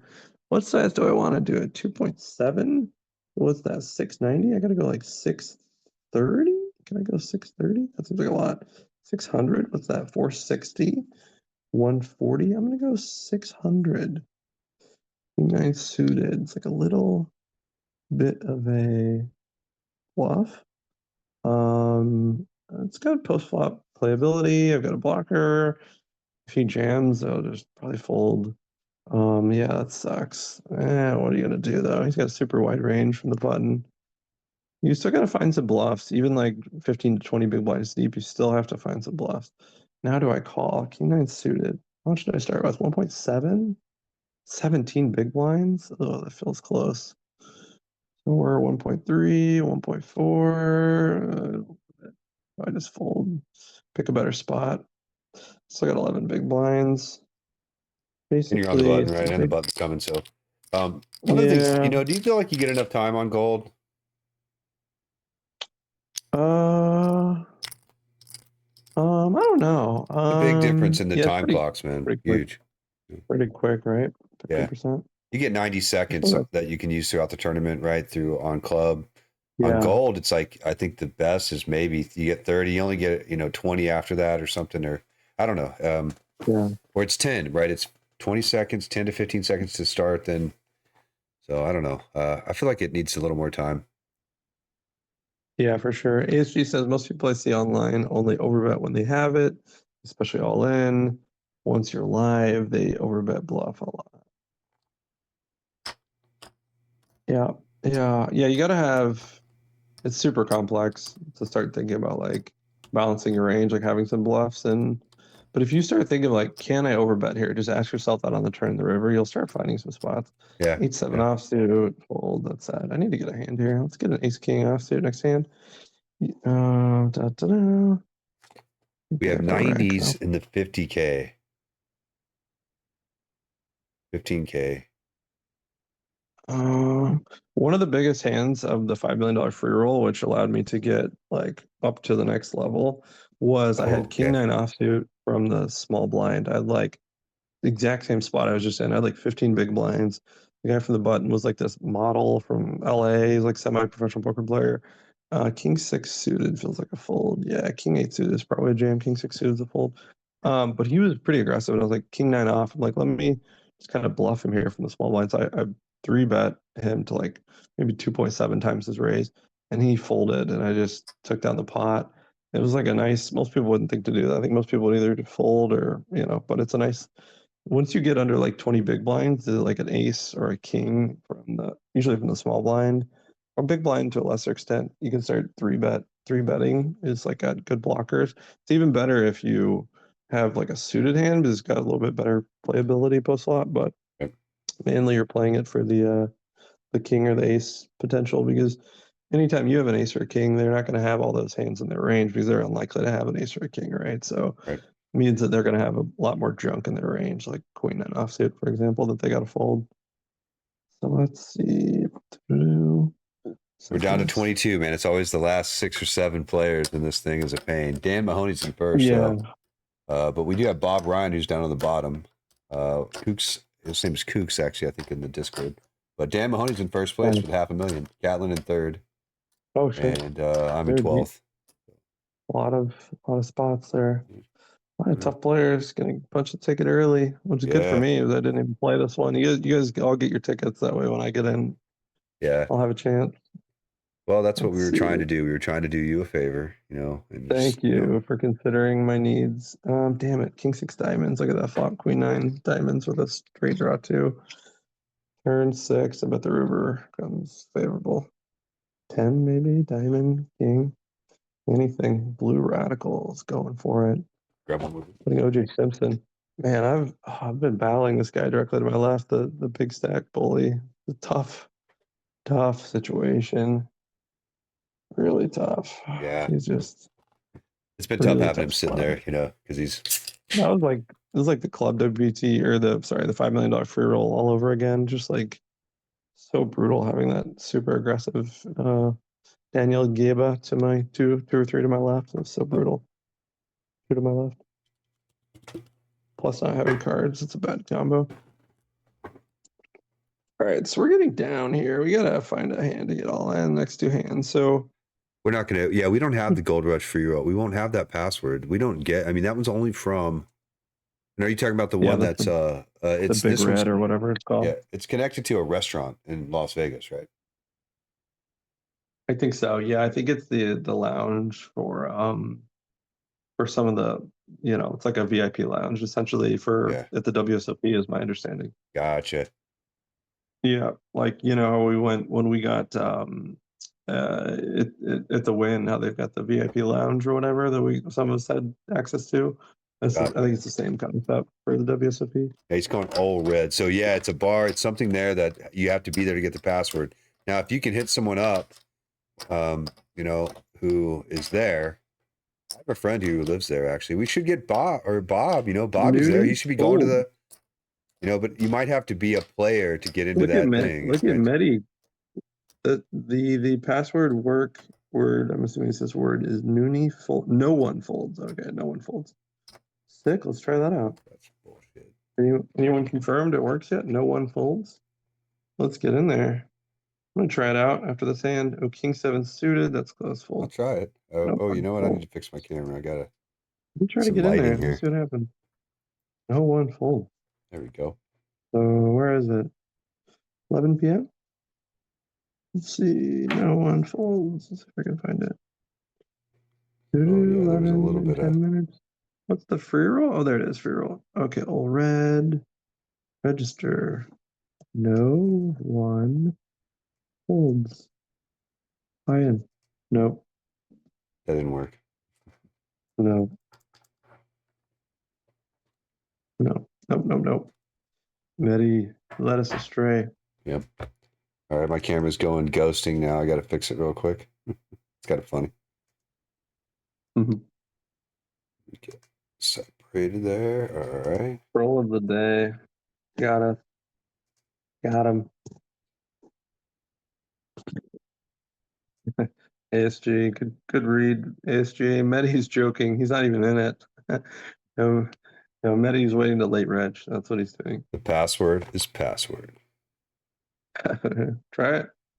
No, it's not. You know what the most used password was? Whenever when passwords were saved clear text before they were like encrypted on servers and systems, the most used password. Does anybody know what that was? Jenna Jameson? Nope. It was God. Isn't that weird? Oh, okay. G-O-D. God. What's that? Just 3 letters? Yeah. Like when Seems they harvested, someone did a thing on it, back when passwords were just on servers, because it was just like, it was not secure anyway. It didn't matter. You had to be in the building, right? It was before the internet.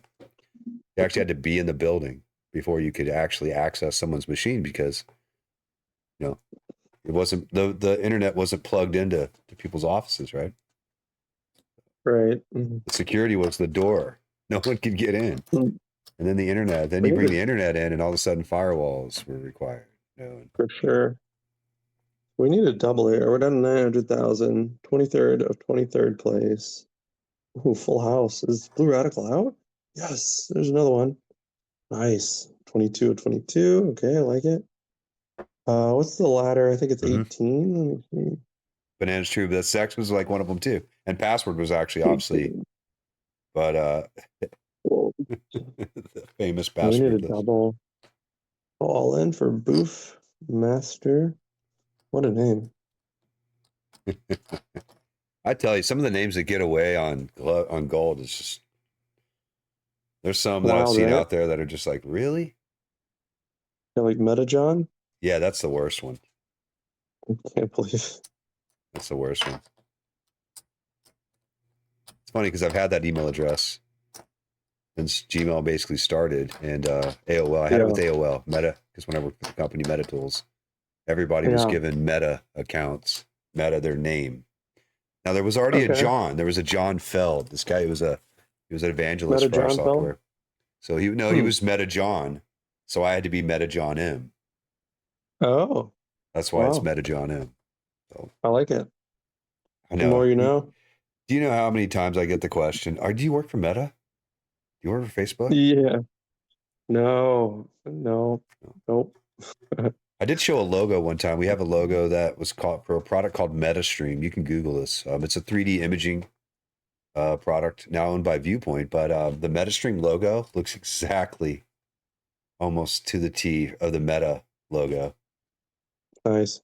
So we're assuming that someone from our company is working there now.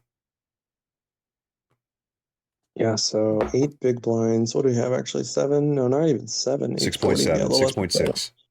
Oh, I know. So okay, so I'm gonna jam this hand if it folds to me.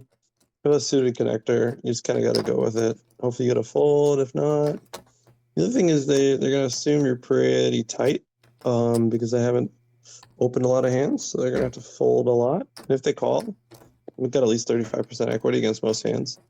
Got 8-7 of diamonds. Got a Rico by Go Green. Yep, fine. I'll take it. Let's get it. I'd like to see Ace King or sixes. Sixes? Could he be doing it with sixes? Ace King, King 10. I like it. 5, 6, 7, 8. Come on now. There's our 8. Go. There's 4, 5, 6, 7, 8. There we go. Yes. Bang. Yes. That was huge. Yep. That was big. That was good. Those it's a great connectors. flop. God, I love. 6-7 and 7-8 are my favorite suited connectors because this is the concept of what's called unblock. Like block and unblock, that sounds confusing, but basically all the other hands that you're going to be interacting with aren't going to have those hands, right? Like ace-8 is just going to probably fold. They can have hands like ace-10 or king-10, but so what? As you saw, they performed really well. So 6-7, 7-8 are really good hands. The hand like 7-8 is probably even stronger than like 9-10 actually in that exact same scenario, because a lot of times the 10 will be dominated. Whereas 7-8 is almost always live, 6-7 or 7-8. Yeah. I like them. It's actually, I read something. There was in part of my book, Super System 2, there's a part where Doyle Brunson talks about the 9-8. It's a great suited connector hand that it's sort of dangerous, but it's not. It's like one of those where you have an opportunity to hit a couple of straights, right? But you can be at the bottom end of the top end of them, right? And so it gets a little dynamic, but the picture, it might be my profile picture on like Facebook or Instagram, the picture of me, I've got sunglasses on, I'm like throwing the cards in and I've got that big stack of chips there. I bet you know what I'm talking about? So that hand was the exact hand after I knocked Joe Hashem, Joe Hashem's son out. I just knocked him out of the Venetian. It was the first ever main event I ever played. So basically we had like 80 players left. And this guy under the gun, we were playing like 7 or 8 handed. The under the gun player, he raised under the gun the previous 6 orbits in a row. I was getting fed up with it. I'm like, this guy is clearly no way has a good hand every time. Like next time I have a good hand, I'm going to 3-bet him, right? So now I've got about 25 big blinds, something like that. And so he opens under the gun. I look down at 8-9 of spades. Like I'm 3-betting him. I don't care what it is. I'm on the button. So I 3-bet him, maybe to like, he bet 2 big blinds. I probably made it 5.5 or 6 big blinds, for example. And then Joe Hashem's son, Daniel Hashem, who's like a pro in his own right, semi-pro, pro. He's a pro, but he didn't have the same results as his dad has. But anyways, he 4-bets from the small blind. Basically I bet 5.5, and then he made it like 8 total, like 8 or 8.5. And I'm like, what the heck? I mean, I knew he had a strong hand, obviously, but I'm like, I'm pot odds. I'm like kind of in pre-flop, right? Like I have to call another 2.5 to be, have a shot at 17 big blinds. Like, if he would have made it anything more reasonable, like 2.5 times, I would have just folded, right? But so I call, and I've got 9-8 of spades. Sorry, no, actually I had 8-7 of spades. What I had 8-7 of spades, and I'm thinking like, okay, if I have something reasonable on the flop, I'm probably going to go with it, right? So the flop was 9-6-3 and 1 spade. So I'd open-ended and kind of backdoor spades. So he checks, I bet, and he has a little bit more. He goes all in. I call. He's got pocket kings, 5 on the turn. I just knock him out instantly, and I chip up to like almost 2 million in chips. That's that mountain of chips. The picture I had. I was 8th place with 80 left to go. And the chip value at that time had about $125,000 value if the tournament would have stopped right then. So it was crazy, but it goes to show like these little hands, 6-7, 7-8 suited, they can have a lot of value. Hands. They make big hands. Big hands if you're thoughtful with them. Even short stack like 20 to 30 big blinds. If you're smart with them, you can like bet open and 3-bet some spots, especially in position, and navigate post flop with these hands, and still make some big hands with them, because the thing you got to be careful when you're playing these like 6-7, 7-8, 8-9 suited hands is when you get into a pot. Let's say you raise and someone calls you, or if you 3-bet and someone calls you, you're 3-betting is a bluff, first of all, but when you're betting these hands, you're betting for their trips potentially. You're looking to flop 2 more 8s with your 8-7, right? Or you're looking to flop 8-7, 8-7 ace, right? You're looking to flop 2 pair trips, open-ended straight, a flush draw. These are but a dangerous thing where people kind of misplay them often is, let's say you open with 8-7 suited, someone calls, the flop is like 8-6-2, so you got 1 pair, no kicker, right? It's not a very good hand, right? Because a lot of over pairs still exist, 9s, 10s, jacks. Even though like ace king is pretty easy to, like 30% of the time will hit, right? So you got to be careful. You got to realize the value of the potential of the hand, like know when you can push it post flop of the hand and when you can need to kind of play defensively, right? So yeah, but yeah. Anyways, so No, that's it's good. true though. It's because you get It's into, not- you can't. I feel like you got to be cautious about the continuation based on the flop. You can't be just a matter of fact as you would with maybe other types Sure, of starting hands that sure. Yeah, because and once there's a did you? point to where you're not going to get there. There's like, okay, Yeah, the flop completely missed me, and my 6-7 yeah, with that ace jack 2 flop is not good for yeah, me. And yeah. As you work your way up, like definitely the prime level, like 1,000 and above, you need to start thinking of what's called like balancing your ranges, right? So if you let's say you open raise from the button and someone calls in the big blind and there's a flop, let's say the flop is 8-6-2. If you check, they're going to check you almost always, and you check back. You want some really strong hands in your checking range because you want every one of your hands that you're checking or betting with to be protected. So every action you have, whether it be a bet or a check, you want both strong and weak hands in both of those ranges. So a really nice way to automatically do that is take your weak top pairs with basically no kicker. Two examples immediately come to mind. Let's say you raise 8-7 suited from the button and the flop's 8-6-2. That's a nice spot to actually check back. Most people instantly are like, oh, top pair, I got to bet it, I got to protect it. But that's actually a really nice place to like balance your range. Another example, what's his name? The Colombian player that's so aggressive, Free Jet. And he kind of trapped me one time, and it's a really nice advanced play. But for example, let's say you raise ace-5 suited from whatever cutoff, big blind calls, flop is like ace-6-4, and you don't have any of those of your suit. Checking back when the big blind's going to check, and the person who raised has ace-5, so they got top pair but no kicker. That's a nice place to check there on the flop because you have a top pair. You don't really need protection. You've got top pair, and then a lot of times they'll lead out on you on the turn, and you can obviously just call it down, and you'll get 2 streets of value because you're not going to go for 3 streets of value. So why bet the flop? You don't want them to fold their weaker hands. So it's a nice place to kind of set a trap.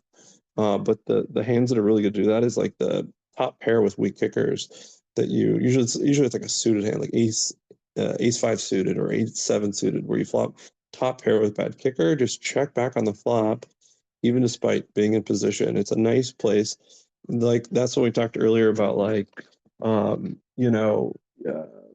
people being too aggressive or being too passive, right? If you're in the small blind, you're only always calling or folding. Well, people are just going to run you over. They're going to start just raising you like crazy.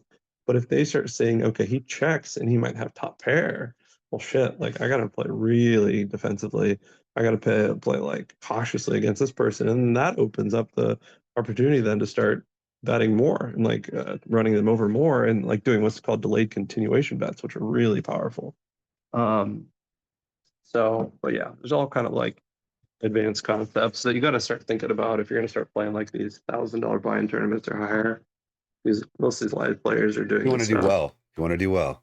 Yeah, if you want to do well, yeah. Otherwise, you're just going to be a donator, right? And but it is Yeah, changed. That's a good. It's always good to be able to recognize those spots.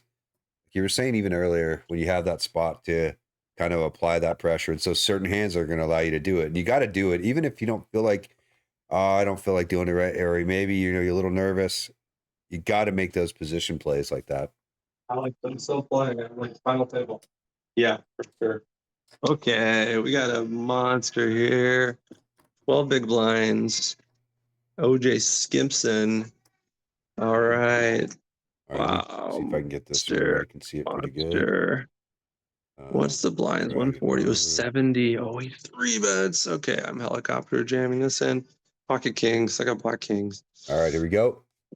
But here comes the concept of the stack off range, right? Like pocket kings, I'm pretty much getting preflop in like 45 big blinds or less because it's just such a strong hand. So let's see if they all fold. Maybe pick up 2.9 million chip pot with all folds. I mean, I wouldn't mind one call. They can do whatever they want, honestly. I got kings. Exactly. What is he? Oh, he jams. So what's he jamming with? Queens, maybe? who knows anything 10-8 offsuit? He's a psycho. This guy. He could have or 10-8 suited maybe. He's done some really crazy stuff. King 2. I like that jam. He really put pickleball. King 2. Queen. Queens. All right, come Yes, on now. We're gonna okay. hold. We're gonna hold. There it is. It's over. Over on the turn. Over Let's on go. the turn. That's the Let's the go. person you want to do that to at the table, right? Just be like, Yeah. okay. So now he's gonna back off. Let's go. That was big. Oh, I called All his right, we'll throw hand. the You hear hell that? yeah out there. How about that? I don't know if you can hear this. Can you hear that play? That he's got queens. Did you hear me call that? I called him a queen. That's sick. OJ Limson. R.I.P. Simpson, despite his troubled life. Let's see. It's actually the first time Banana, I I've ever prefer to heard burn that. money. Rage Quit Gamer, congrats. Thanks, man. All right, now here's like a point though I gotta think about, right? There's a concept of like negative tilt, but now is when you gotta think about positive tilt, right? Too.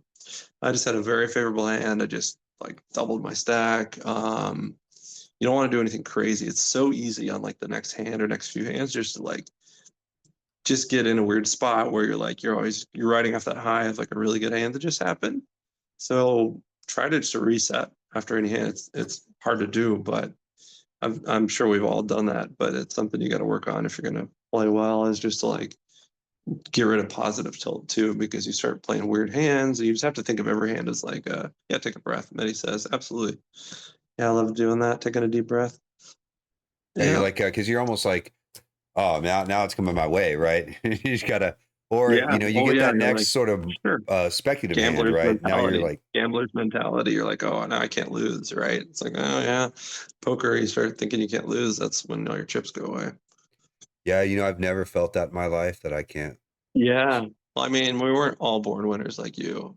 No, Meta, no, I'm the exact opposite. I've never felt like I can't lose this hand. I mean, I always feel like even everybody folded one time, and I was the only one in the hand, and I still thought I was going to lose. But the here's the dealer let thing: me it doesn't know. have to be like an all or nothing. Like, oh, I'm definitely going to win. I don't think anyone thinks that, right? For the most part, no one's like, but like you get that little high, that adrenaline rush, and like you feel like 10 to 20% like more not more powerful, but like you're gonna win. You know, we've all felt that, right? You come off a positive experience, you're like, man, I can't lose now, and you start doing, you raise a place you wouldn't have, and then you realize like, oh shit, I just lost like 20, a third of my stack because I did something stupid, right? It's really easy to do. It's I guess some people don't do it, but Yeah, those speculative hands start looking more interesting. This is what happens, Sure. when I feel like I'm running well. That's another thing about, you don't run well enough. Like you don't run well all the time, right? To get really good at playing running well. But running well is a big part of it too, Hold on. First of all, I got to plug in my computer. Let me text Savage, see about this code.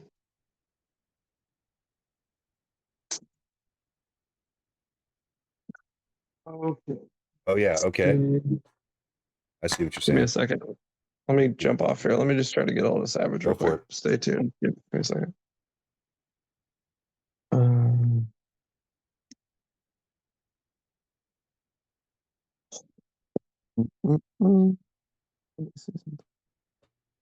Hey, I appreciate that text earlier, Pacer Cop too. Give me the heads up on the sound we're struggling with there. So we did hey, I know we had 3 of us. I'm gonna go back to it. At least 3 of us get our 10K seats. So we had a pretty good day with the stream team. We did have final tables in the 5K. I'm sorry, the 4K. We had the final table. I'm gonna go back to it to see. I believe it was Yoda, right? And then we had Dan go out 13th in the 5K. But the 4K, I want to say it was Yoda. I got to go back. Yoda always does. He plays pretty well and does well in a lot of my streams. So let's see here. That one's probably over. All right. Let's see what Savage says, if anything. I don't know. I just don't feel like Savage is going to give it away for like a number of reasons. Yeah. Well, you can't if you can't, right? But if you can, he will. Yeah, but also, I mean, think about it. Does he want more A, does he want more people in? B, does he want decent players in? Well, they're trying to get new players. Some of this is trying to get new players, right? That's the one difference is they're actually at the WSOP trying to pull players, right? So sure. He may not want existing players, especially ones that take down other password events for any reason or another. Yeah. who does that, but Yeah. uh, Let's see. Stepping Razor made the final table in the 4K. I thought it was also. Why did I think Yoda made that? So now we're 13th Wait, of no, 21. never mind. That's so long ago. It's missorted. 30 bigs. What day of the week is it today? Oh, today's Sunday. Tomorrow's Monday. Okay. Oh, I see why my wife is awake. Okay, that's fine. Let me see something. Completed. So what does 13th place pay? 961. Okay. I'm trying to get to a final table here. That'd be cool. The payouts go way up. I mean, Where's my 4K? What the heck, man? hey, let's see. $1,000 starts at 11th place, 1,200. Do you guys what do you guys think about timing? So, like, for example, I have 1:48 left in this blind level and I'm under the gun. So, ideally, I would for sure want the big blind to come through and then the small blind to come through. It's a small point, but like trying to save more chips based on timing, number one. And that's pretty obvious if you can do that. But I think the other thing is, Botez canceled her tournament. Somebody leaked her password. Facebook and Reddit. Oh, snap. Late registration just ended, said Pacer Cap. That's sad. No response from the Honorable Matt Savage. Not yet. What about satellites? Like if you have, let's say you're the number one chip leader and they're paying 20 spots and there's 50 people left. Do you waste the clock as much as possible? Oh, I've got my favorite hand of all time, which is a really terrible hand. I have to call 140 more to win. That's why I don't get attached to hands right here. Well, that was terrible hand. Terrible cards. I think Meta would have folded that one pre-flop. I would have not. I mean, call 150 to win 1.3 million. 8 to 1 on your money. You should probably call with any two, most likely. But all right. So the question I got. Let's say you're playing a satellite. Let's say your ASG says, I try not to waste the clock. I want the blinds going around to the shorties as much as possible. Yeah, I guess that's a good point. The way I think about it a little bit though is like you want the blind levels to go up more. Well, first of all, you want to play less hands because you don't want to pay the blinds as much, right? Because you got the big stack, you just want to keep your chips. So the best way to do that is to play less hands with bigger blinds. I think one way you can do that is, well, I mean but it's interesting. Like taking more time. You want to play less hands in theory.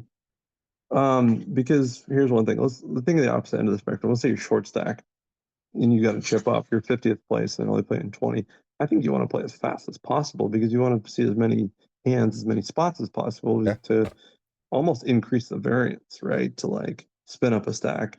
Yep. But on the opposite end, if I'm sitting first of 50 and there's only paying 20, I think I want to burn the clock. But I don't know what you guys think. I agree on that. I think actually, when I'm big stacked, burning the clock against the small blind players, I'm going to do that all day, you know. But if I'm short stacked, I'll check the fold button to make it go faster because I'm not looking to waste time. I want to see more hands. I need the cards to be good, or I'm not going anywhere. Right. Because let's think about this. Like if you have the smallest stack, for example, do you want to play 2 hands before the blinds go up, or do you want to play 8 hands before the blinds go up, right? Yeah. And if you can click faster and waste less time tanking, then you'll see more hands, I think. And it's an interesting thought experiment. I've kind of been going back and forth. It's like a small point. It's not gonna like make or break anything, but it's something to think about, I guess. I actually think it, on club it does though, because there is a lot of time banking. Like, and I see people time bank like in weird spots where I'm just not there really is no benefit. There's actually a point to where, it's not a benefit. Yeah. for someone. I don't think people fully play that the correct way when they're using the time bank. I actually think using a time bank for anything other than thinking through your hand obviously is a, you know, you know what I mean? It's like kind of, come on. Plus or minus, yes. But whenever it is available, like it is to use, I don't think you can really fault people for using it, right? Right. But when they use it in a spot that makes no sense, like I see it, in the first couple of hours of a tournament, people time banking, there's no reason. If you can't, there's no reason early on to time bank. Right. You're down to the last 20 players, okay, but time banking, it's just slow, you're just basically, you're giving yourself less hands. Right. All around, so. All right. So what do we got going on here? You all right? You can take a break, man? You haven't taken a break all day, I don't think. Me? Who, me? Like a real break. Oh, I feel good. Brad, one time, he took a break on stream and he left for 2 days. He didn't come back for 2 days later. Crazy. He went from Arizona to Cali on one break. Yeah, he actually went to go get gas and ran out of gas going to get gas, I think is what happened. But oh, shit. You know how that happens. I mean, it happens. I actually never ran out of gas yet. Really? I jinxed myself. Yeah, never once. I've only done that in a stolen car, and that was not my fault because obviously the person did not fill the tank up for me. I know, right? asshole. So you really cannot take that as a, I'm just kidding. I've never done that. That was the short bus you stole, right? Yeah, it was. And I actually didn't steal it. I was just trying to make sure everybody got to school that day. Exactly. Give me a second, I'll be right back.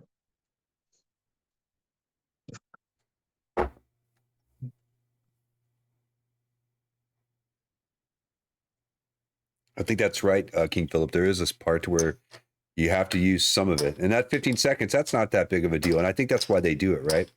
They have that 15 seconds. It's really quick on gold. Really quick on gold. What's up, Brad Braulio, man? I hope everything's going. Hope you guys have found some maybe got some good news today or something. You're getting the help that you need there. We're still thinking about you, man. Really miss you today. So I hope things are on the upswing for you, man. It's the extra time bank, not the 15 seconds that we're mostly talking about. Yeah, exactly. And then the 90 seconds. I mean, when people do the 90-second time bank, that's like almost, that's it's 18% when they use that, or it's more than that. It's like 20% of the freaking level. Right? You got 3 people time banking 90 seconds, man, and the turbos, you can miss a round, right? So that's what kind of bugs me when you're looking at the spots where people are doing it in the 6-minute, you got 2 people time banking 90 seconds in the 6-minute blind levels. That's really a struggle. Yeah. But ASG's saying, and here's a fair point. That's why I'm saying, I think there is a point. He used the 60-second ladder to ladder $10 today. And I get it. I actually think using the time banks for the ladder I get it. That's why if it is available, there's no reason not to use it, right? Yep. Especially people live, are going to use it against you, right? Yeah. If you're in one of these tournaments live, that ladder that he just did online, that may be worth several hundred, if not a couple $1,000s, right? For sure. So you got to know how to play that way. But I think when people are doing it in the first hour or two of a tournament online, you're like, come on, what? There's no benefit, there's zero benefit from it. Other than you're just missing hands, Here's the other spot. So we're down to 17 players.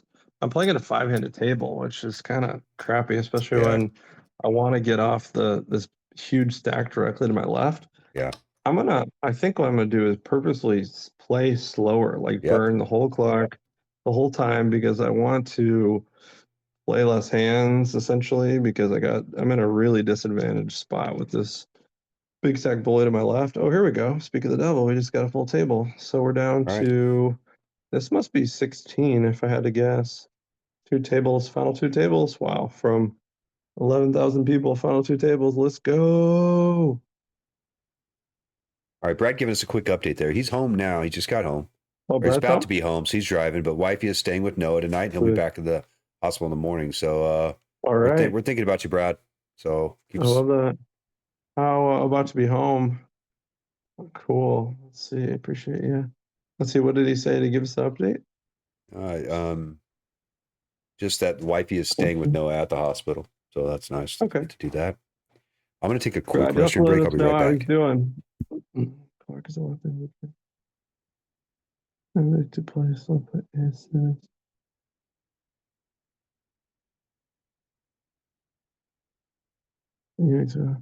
Yeah, ASG. That 5K. That I watched it. It was so painful.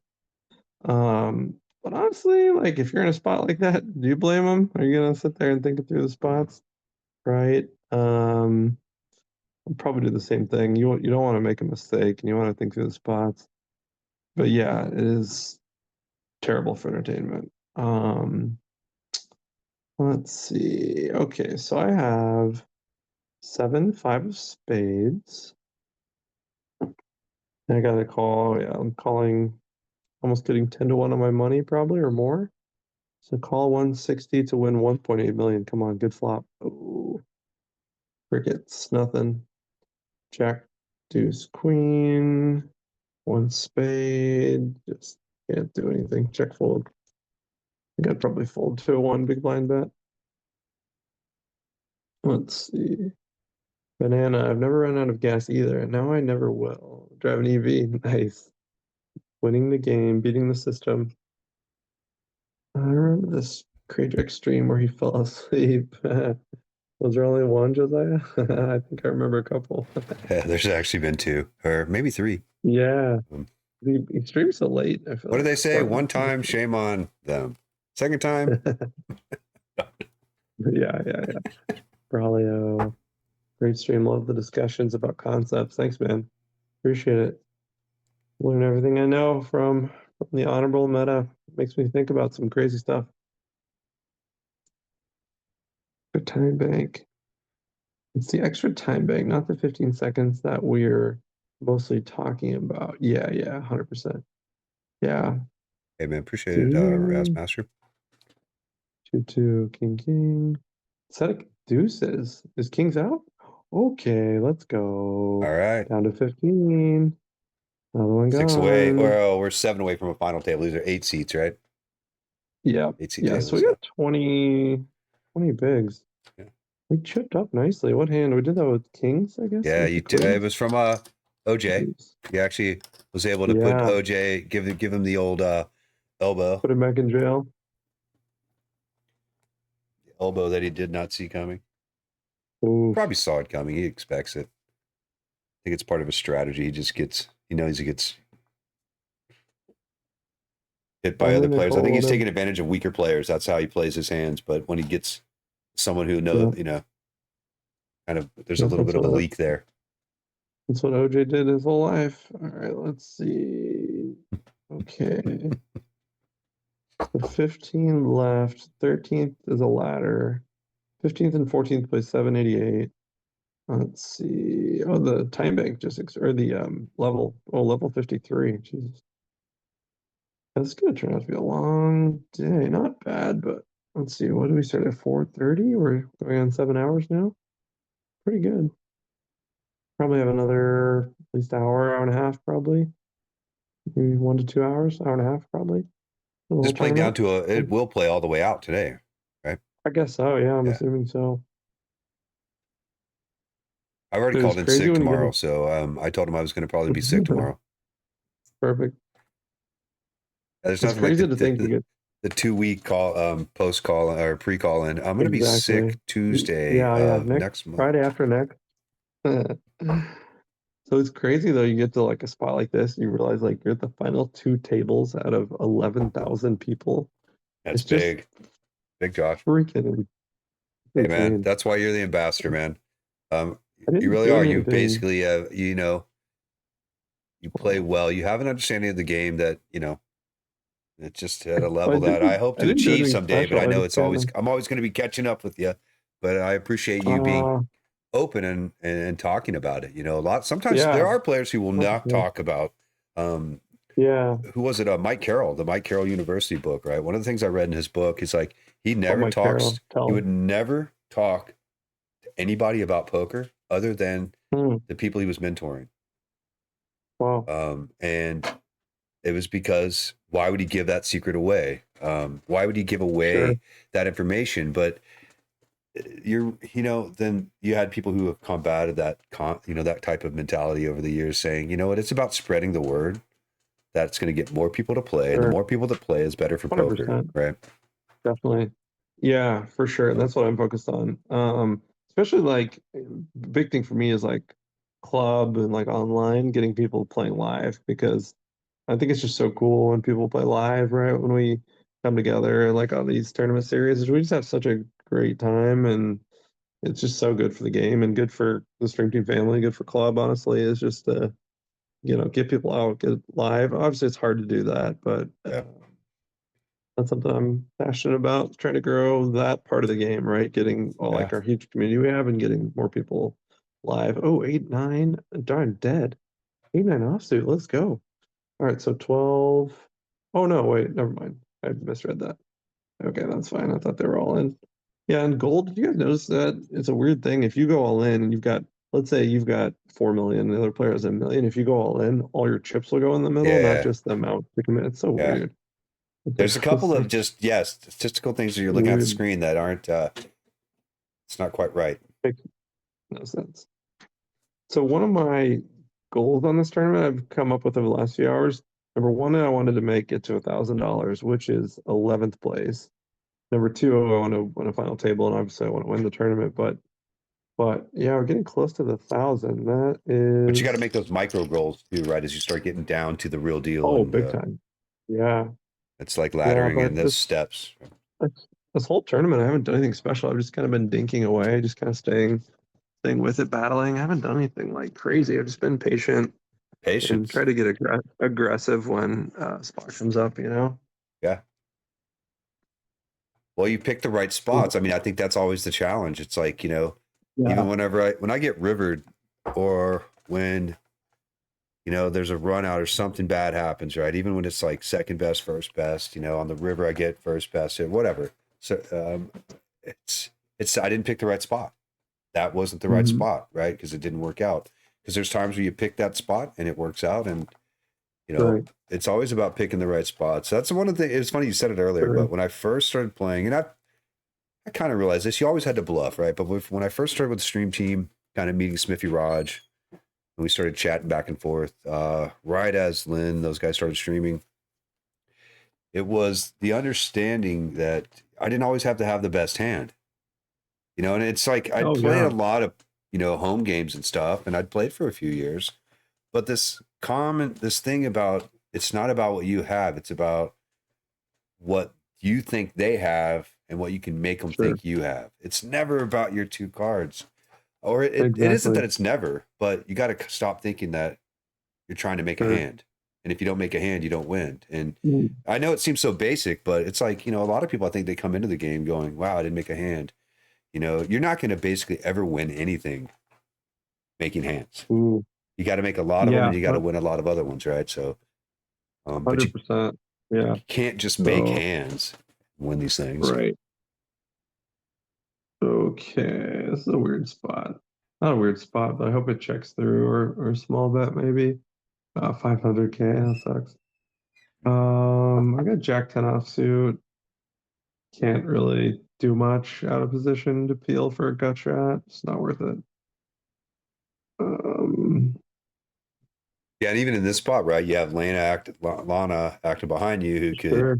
re-jump it, right? Easily And then be you're slow like, playing, could 3-bet or now if that re-raise. was Yeah, heads exactly. up, Look at I that. mean, if that was heads up, is that, it's a rainbow board? I don't know. I mean, If but they you had been only have the 9, smaller, right? if they had been smaller, I would have been more inclined to do it. But I think when you start looking at like the high level players live, they almost never go Gut shot. much for gut shots, because odds are so bad. The exception is a good time to go for gut shots is out of the big blind as a check raise. If you listen to Faraz Jaka, let's say cutoff opens big blind, calls with say 8-7 suited, the flop 9-5-2.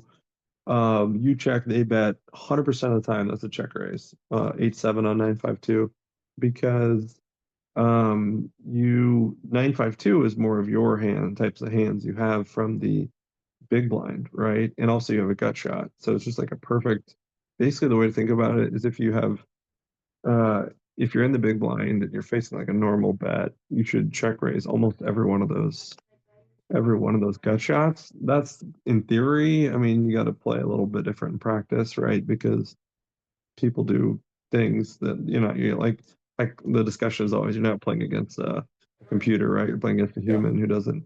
Oh, this is a weird spot. Ace five offsuit, just a fold. It's close.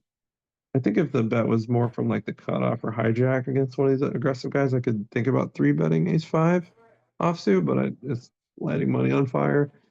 You raise there or call, or it's definitely not. You never call. You'd three bet. Or that's too weak though.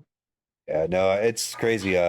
KingPhillip, the changes that just how I never really thought I'd play bigger tournaments, much less probably do well. But I've done some. I've actually had some success in playing live, and I enjoy playing live. And so it's been because of the stream team, man, that really I think gave me the confidence probably to go do it. So I like what you're doing. I think it's always been a feeder. Club WPT, it's always been a feeder to trying to play online or live. Start online, learn it. But you do have to, there is a transition because you can't jump around anymore. Yeah. So I got one more, we got one ladder and then we get to over $1,000. So let's see if we can outlast at least one player. Technically we're 12 out of 12, but mouth breather, we have the same stack. So, so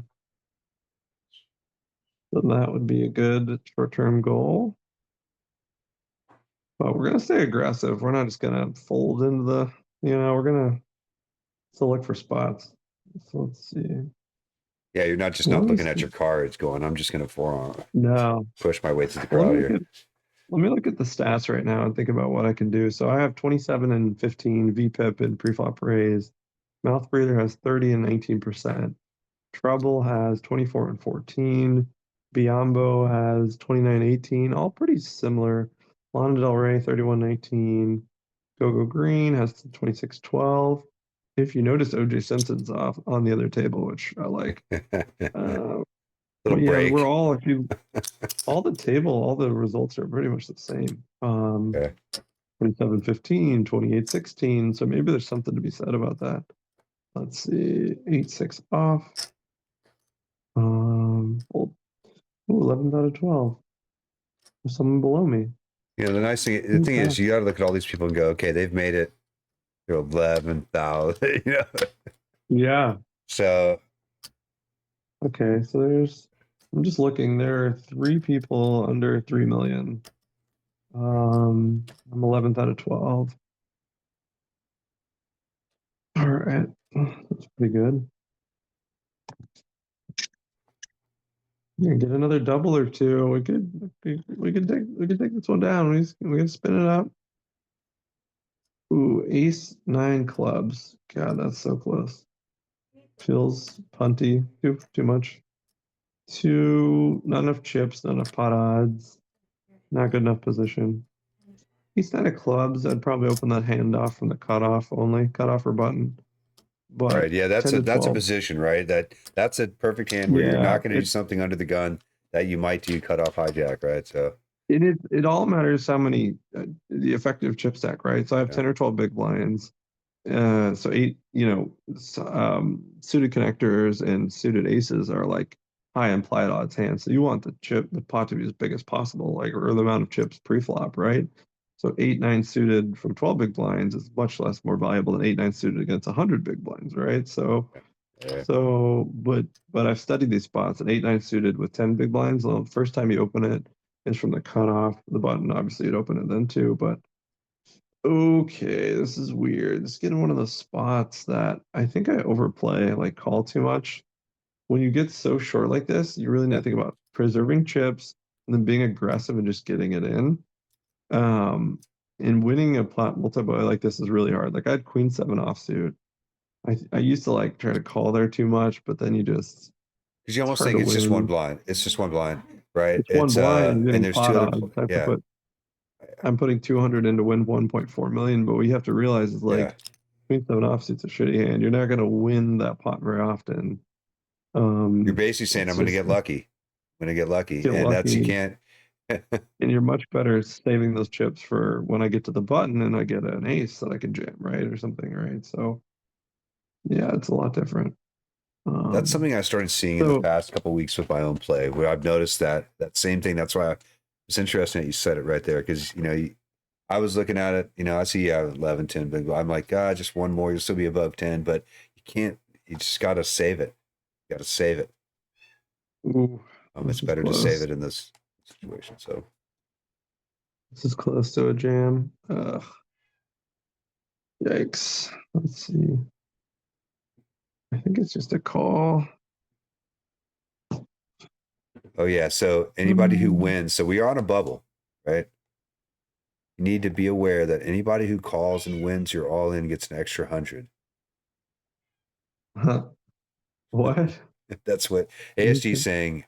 You also need to be aware that anybody who calls and wins your all in gets an extra 100. So is there a ladder right now of 100? Is that what he's saying? Or You also need to call anyone oh, the calls. bounty tournament. Okay. Oh, Gotcha. anyone who calls and wins your all in gets Okay, gotcha. Oh shit. It's good to Yeah, know. I'm not even focused on the bounty. That's a great point. Yeah, that's really good. I wasn't seeing those. Really wasn't looking at those too much. Oh, the old stop and go, old school. Well, I bet a lot of people don't know what a stop and go is. See, bounties, bounty tournament. Yeah, bounty. Yeah, interesting consideration for bounties that I didn't really think of because I don't really know the bounty strategy, but all right, I really want to get a ladder here. I really want to make it to the $1,000+ payout. So let's see if we can do that. Yeah, their call-off ranges are a tad wider. Brad's saying. From That's a good Cali, he board. only knows the roll and stops on the stop and goes. Yeah, I mean, in theory, that's true, but you always have to, anytime you're playing a player, especially if you're talking about GTO or this advanced PKO strategy, it's is the player you're playing against even thinking about that, right? Right. It's like for satellite strategy, if you're really truly playing satellite strategy, if you're reading Dan O'Kearney's strategy that he implements, you can't play that way because no one else plays that way, right? So if you start jamming pocket eights in with 30 big blinds, you're just gonna screw yourself over. But if you're playing true satellite strategy, you inviting variance in? Is that what you're doing there? Are you inviting that in more or less? You're only getting called by better. Yeah. Okay. Oh, mouth breather's getting low, 1.2 million. He's gonna get swallowed up here. Could probably outlast him. I'm not just trying to outlast him, but he jammed. Trouble is 100% calling that. He's got no fold equity. That's why you don't want to get so short. He only has 6 blinds. Trouble is never folding that ever for 800,000 more. Oh, we got 3 ways or more. Trouble re-raise? 4-bet? Nope. That's good though. It's kind of a good spot, right? Because we want someone to. Yeah. We want 2 chances to take out mouth breather. Sure, absolutely. The contrary is that if mouth breather could triple up though, but that's nice. Oh really? Yes. You would want them to or no? No, I don't. I want mouth breather. But to go through ways that could triple up in theory. But I see. You'd rather get the bigger stack smaller than potentially lose a player. It's a tough. No, I'd rather lose a player, but I was happy about that 3-way all in. But there's still some chance, 20 to 40%, that guy the short stack would have won, right? Yeah. And then the guy who was all short stack is now all of a sudden way more than chips than me. Yeah, I see. So down to the final 11. What did we lock up? 12. We went from 961 to 1207. That was a huge ladder. Wow. 246. Wow. Okay. All right. We made one goal. Now let's make a final table.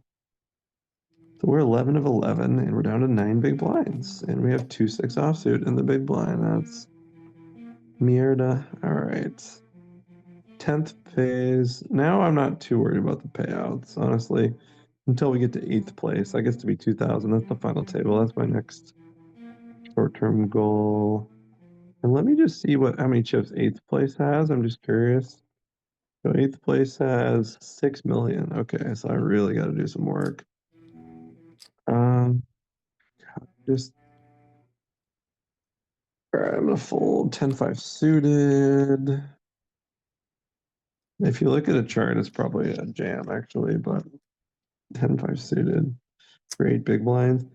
That's if you have equal chip stacks, but if you start having one person has a 10-1 chip advantage, then they're gonna call wider, right? So then you can't jam as wide because you're just lighting money on fire. So let's get a hand here on the button. King 5 of diamonds. Okay, I'll go with it. Eight bigs for sure. A jam if it folds to me.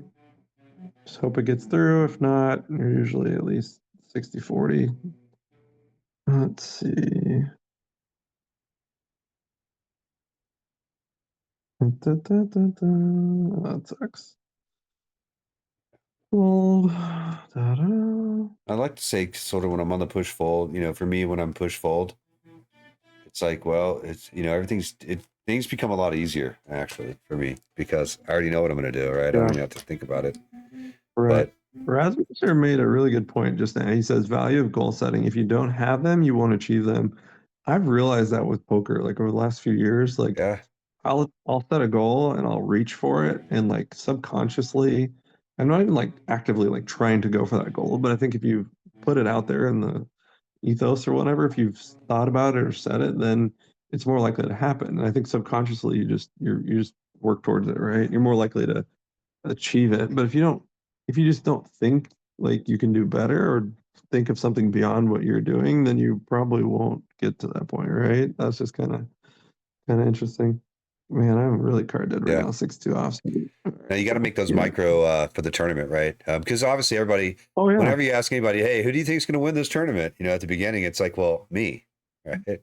If you don't think at least that, but having that, only that as your goal, there's a whole lot of time from the beginning and the end, right? Yeah. Philip, the mechanic, says he does watch the bounties and he thinks it might affect the regular tournament play a little bit when you're looking at the bounties that you might get from players. So that's interesting because there is money there, Mm-hmm. Yeah, that's a good point. Yeah, the bounties are relevant now because the pay jumps aren't big, but some of the bounties are big, right? So I won 19,000 in gold coin bounties the other day. damn. Yep. Got him at Chuck E. Cheese. I can't even do that. I tried. Tried to. I'm looking for I'm thinking that maybe they should do a tournament where you can trade those in like at a certain percentage. Maybe, I don't know. It's kind of funny how all the sites, I know they always have the free coin, but there's a lot of people playing on it. I mean, it's kind of interesting that I think some just play. You can do it over there. It is a different.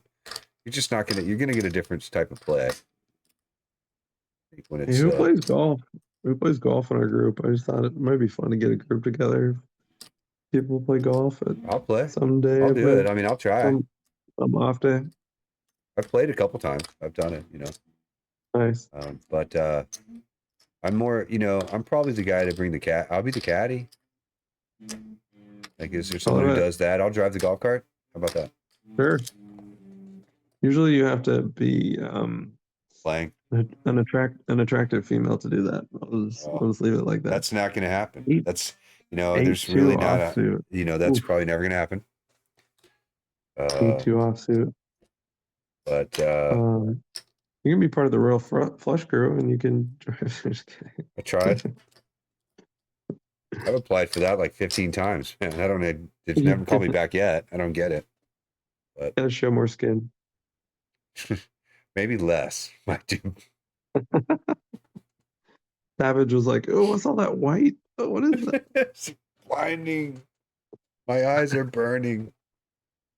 What does ASG say? I don't know if it is a leak, but if button jams 8 big blinds to me in the big blind for $100, and I have 40 big blinds, I'm calling crazy wide. Yeah. The interesting thing becomes like, if you look at small blind versus big blind jams, so if you have 10 big blinds in the big blind, and the small blind jams, let's say you both have 10 big blinds just for like a thought experiment. Oh, this is such 8-2 offsuit again. Wow, I've had 6-2 offsuit, 8-2, 6-2, 8-2, 6-2. This is so crappy. Yeah, I'm just gonna fold. There's no way. Yeah, you Like, can't. I mean, that's why, you know, I don't. I feel like that's punting. I mean, it is because you're like you're just going, okay, I'm gonna get lucky here. You got to get super like uber lucky. let's say small blind and big blind both have 10 big blinds. If small blind jams all in, they're doing that with a range of hands, right? They could have ace jack, they could have king queen. What hands should you call? What's the weakest hands you should call with in theory from the big blind? You should actually call with jack 9 offsuit and 10-9 offsuit from the big blind, which is this is GTO.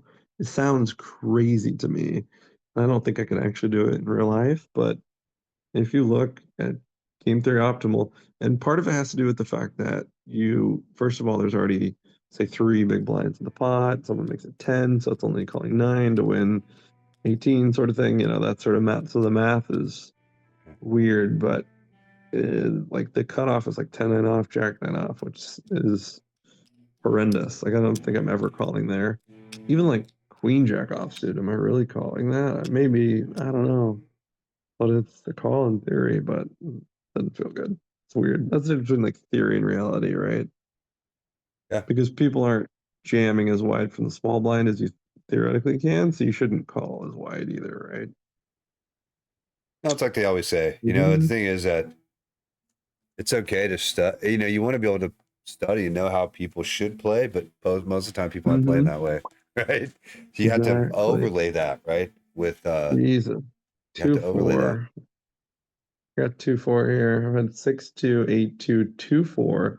Give me a hand other than a 2, please. Yeah. One time. I mean, with the deuce, it's like, If I can hey, hand- you know, you almost wish you could do an auto, like, hey, can I get a new one? Oh, we get down to the final. We got down to 10. We Okay. laddered. I didn't even see that. All So right. Yeah. we're 2 away from the final table, which is Well, was it's my next playing goal. hand for hand. So are we sure not one away yet? Or That's a good point. The 10 pays 14, 17. Once you get to 8th, that's 2,000. So let's see. So I've got I've only got 1.2 million chips. There's a guy with 3.6 million in 9th, and 8th has 6.3 million. So we really got a double here. I don't know why they're playing hand for hand. Doesn't really make sense to me. Because we're playing down, maybe we're doing a final table of 9, I guess. I don't know. Give me any hand. yeah, 8, top 7 10 suited. so far, man. Congrats. Like Pacer Thank Cup you. saying out there, man. Well, Pretty sweet, man. Yeah. Great thanks a job. lot. 8, Great 7 work. suited. We're back to where we were before. 8, 7 Okay. suited. Not as good as a call or a jam. Yeah. Yeah, especially now. What are they doing? They're just angling for me. Everyone's just trying to limp in, but what they're gonna do if they all do this, or they start limping in, and then one of them is gonna end up busting each other because they're gonna go crazy with like a second best hand. Yep. Which, whatever. And that gets you to the I need final to tip table. up. Or, Yeah, I guess there's final table. 8-7. Oh no. Folded 8-7 of hearts. yeah. Sad panda. That's all right. No, you know what? I Show me always, your result. whenever I'm like below like 7 big blinds, I'm affected by everything I fold that hits. Because it's like, ugh. But look at this. Yeah. Now you got the diamond out there. You got the Diamond. straight Yeah, out you can't be there. result. I mean, it's a total Can't be setup results hand, oriented. right? Yeah, no, that's why it's a setup hand, right? You got the 8-7. You're like, okay, I got it. Oh, Yeah. well, Pacer Cops. It's top Yeah. 10. Congrats. Thanks a lot, man. Appreciate it. Let's go grab some lunch this week. All right. so we have an all Pacer in. Cop, do we figure out which day you want to do Friday for lunch, Pacer Cop? We have an all in here. Do you think Trouble's going to call it? No. Waiting hand for hand. We must be playing. Give me a hand. Ace 2 of diamonds. I will take it. All right, here we All go. right. Here we go. Let's get a double. Or a fold. Honestly, I'll take a fold. All right, got one call. Rejam. King Queen. Come on, King Queen. No pair. I really don't want to see a pair. That's pretty bad. What's worse, pair eights or ace king, for example? King queen, yes. There we go. We got our ace. Let's Come on now. go. Yes. Over. Double. Yes. Nice river card. Let's Just to. go. Yeah, Let's go. Let's go. 2.6 milli. That was big. Other hand. Let's get another hand. Nope. Bad. Okay. Man, that was big. Called another all-in hand. That was crazy. Here we go. That was wild. All right, let's see it. Down to 10th. Exactly. Josiah's huge patience paying off. That's true, Yeah. man. It's huge. Honestly, I watched some of you guys, like you and Braulio, and just like a lot of other club players that are always doing well. And in club, it's even more so. But I'm just watching you guys be so patient, because usually I'm like aggressive and just jamming, right? Probably overdoing it. But then I will always bust out early on club, and I'm like, damn it, what are they doing to run so deep?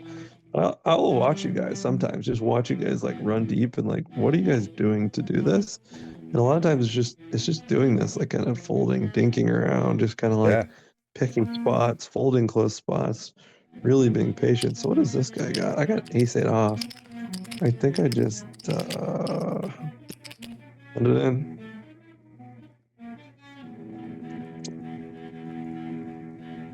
Come on, ace eight. Come on. Come on, Nate. Come on. King, 4. There. Oh, GG's. Threes. Why do you call it threes? I guess it's the bounty thing. Sad panda. Let's take a picture. Yeah, great run though, man. Great run. Thanks, buddy. That's tough. I know, Appreciate man. it. I had to take the spot. Felt good. Yeah. No, totally, man. Hey, man. Go ahead, take the mic. I know, or it's tough, if you want me to, because that's tough, man, because that's a tough one to go out on. Yeah, it was a brutal one. It felt good though. Took a spot. Yeah, it's fine. I was happy. Happy with the way I played. Yeah, it's fun. Thanks for sweating it with me. It was super fun. Hey, man, that was super fun. I definitely and it looks like it just hit the final table, so the other player probably went out. Seemed like it may be in the same hand. I don't know, but final table of so 9 or let's see, 6. Yeah, final table of 8. Yeah, fine. Final table of 8. Yeah, no worries at all. So great run, man. No, I appreciate and the thing, KingPhillip, obviously, and I don't know if your camera's still on. I didn't block you off today. Okay. Oh, I think I did something. Here, sorry, that's okay. That's okay. Yeah. No, that's fine. I didn't know if I did something actually, but no, I wanted to make sure everybody could see you because, man, what you did, by putting that out there today, putting up your own funds and doing something for the stream teamers and the people that are going to be joining your YouTube channel. Really appreciate it. KingPhillip, yeah, the winner of that seat, but take it away, man. How do you want to end the night? Yeah, just super appreciative and thankful for you guys sweating this with me. It was a fun night, right? We gave away a couple seats and encouraged people to get out for a live play. And yeah, one of us got lucky, had a good deep run, and yeah, it was fun. Enjoyed sweating with you guys. I played for over 7 hours. But yeah, looking forward to the next one. Whoever runs deep in the next one, we'll sweat that one too, and have a chat, have a discussion. A lot of fun things ahead. I'm gonna start working on some of the strategy stuff to kind of super relevant to Club WPT players, so we can start improving our game. And really, I think last year we had a really great showing. Last 2 years, but I think we can even go to a next level because we have some really elite crushers, and I think we can just tweak things like 10% and just really crush and start making final tables live and having really good results. So looking forward to it. It's going to be a lot of work. It'll be fun, but it's worth it. We got a really cool, great community. So looking to put in some work and create some content and talking strategy with you guys. I learn a lot from you guys like all the time. So, but yeah, a fun night, another fun night. So we'll do it again. Congrats to KingPhillip on the seats. Yeah, we got to think long and hard who you're going to give it away to. It'll be interesting to see. But yeah, if we get to 1,000, all right, I'll just go ahead and announce it now. I think we had a good. I think we might as well say it. So So I think if we get to 1,000 people by December, I'm gonna give away a prime seat. Okay. All Definitely. right. Gonna give away a prime seat. So That's going to be a big wheel. But I it's think we gonna can be make it. I think we can make it down. Yeah, Maybe we have to do a multi-wheel. We could do like a multi-tablet tournament. You know, that's what I liked about the Wheel of yeah, Death that you did today. It was like a tournament run, right? You had to basically beat all those other players, avoid all those bad beats, and let the wheel make you the final player. So I think it actually, I like that, yeah. the way that it worked Yeah, out. we'll So have to think about. Well, we can think about some ideas. The wheel, we might yeah, do the wheel, or we might come up with something else. But yeah, if we get 1,000 people by like early December, then we're giving away a prime seat. Just calling it now. all right, So awesome, we man. might come Well, up with other things along the way, but yeah. So we'll see. We'll see what we can do. But in the meantime, I'll make some strategy content. I'm gonna get a couple long videos out this week, and should be some fun stuff. So. Yeah, we'll see. A lot of fun stuff ahead. awesome. I Hopefully think one of us will win that Venetian package too, you know what I mean? yeah, let me get, I actually wanted to just share it one more time. Where is it? Sorry, I actually lost some of it, but, you might be able to share it in the link there or in the chat, right? Or no? I don't think you can. At Josh, because I don't want to spell it wrong. Give me 1 second. I want to get Josh's link out there one more time. I also want to shout out to Yoda, who made the final table in the 4K today in the Club WPT 4K. And then we had Dan, who went 13th in the 5K Diamond. We also had at least 3 players that I know of get their seats in the 10K. It's going to be Catlin, myself, Dan Mahoney. Anybody else? Let me see if I recognize. I don't. So that looks like all 3 of us got our seats in the 10K. So I want to put that out there. But let me get, dang it, I cannot believe it. There it is. I knew I had it. And we can be sharing this out. Share it out so we get to that 1,000. Do whatever you guys can. Yeah, And, sure. get that out there. Obviously to the poker group. So share that to your other poker groups if you have home games, stuff like that. We're always trying to get people to come and join club, right? So again, I appreciate it, Josh. Thank you for being here. Thanks for everything that you're doing for us. And great Yeah, runs, everybody. And for that's going to sure. close it down. So good luck, everyone. If you're still playing. And it's a wrap. All right. Thanks, buddy. See you soon.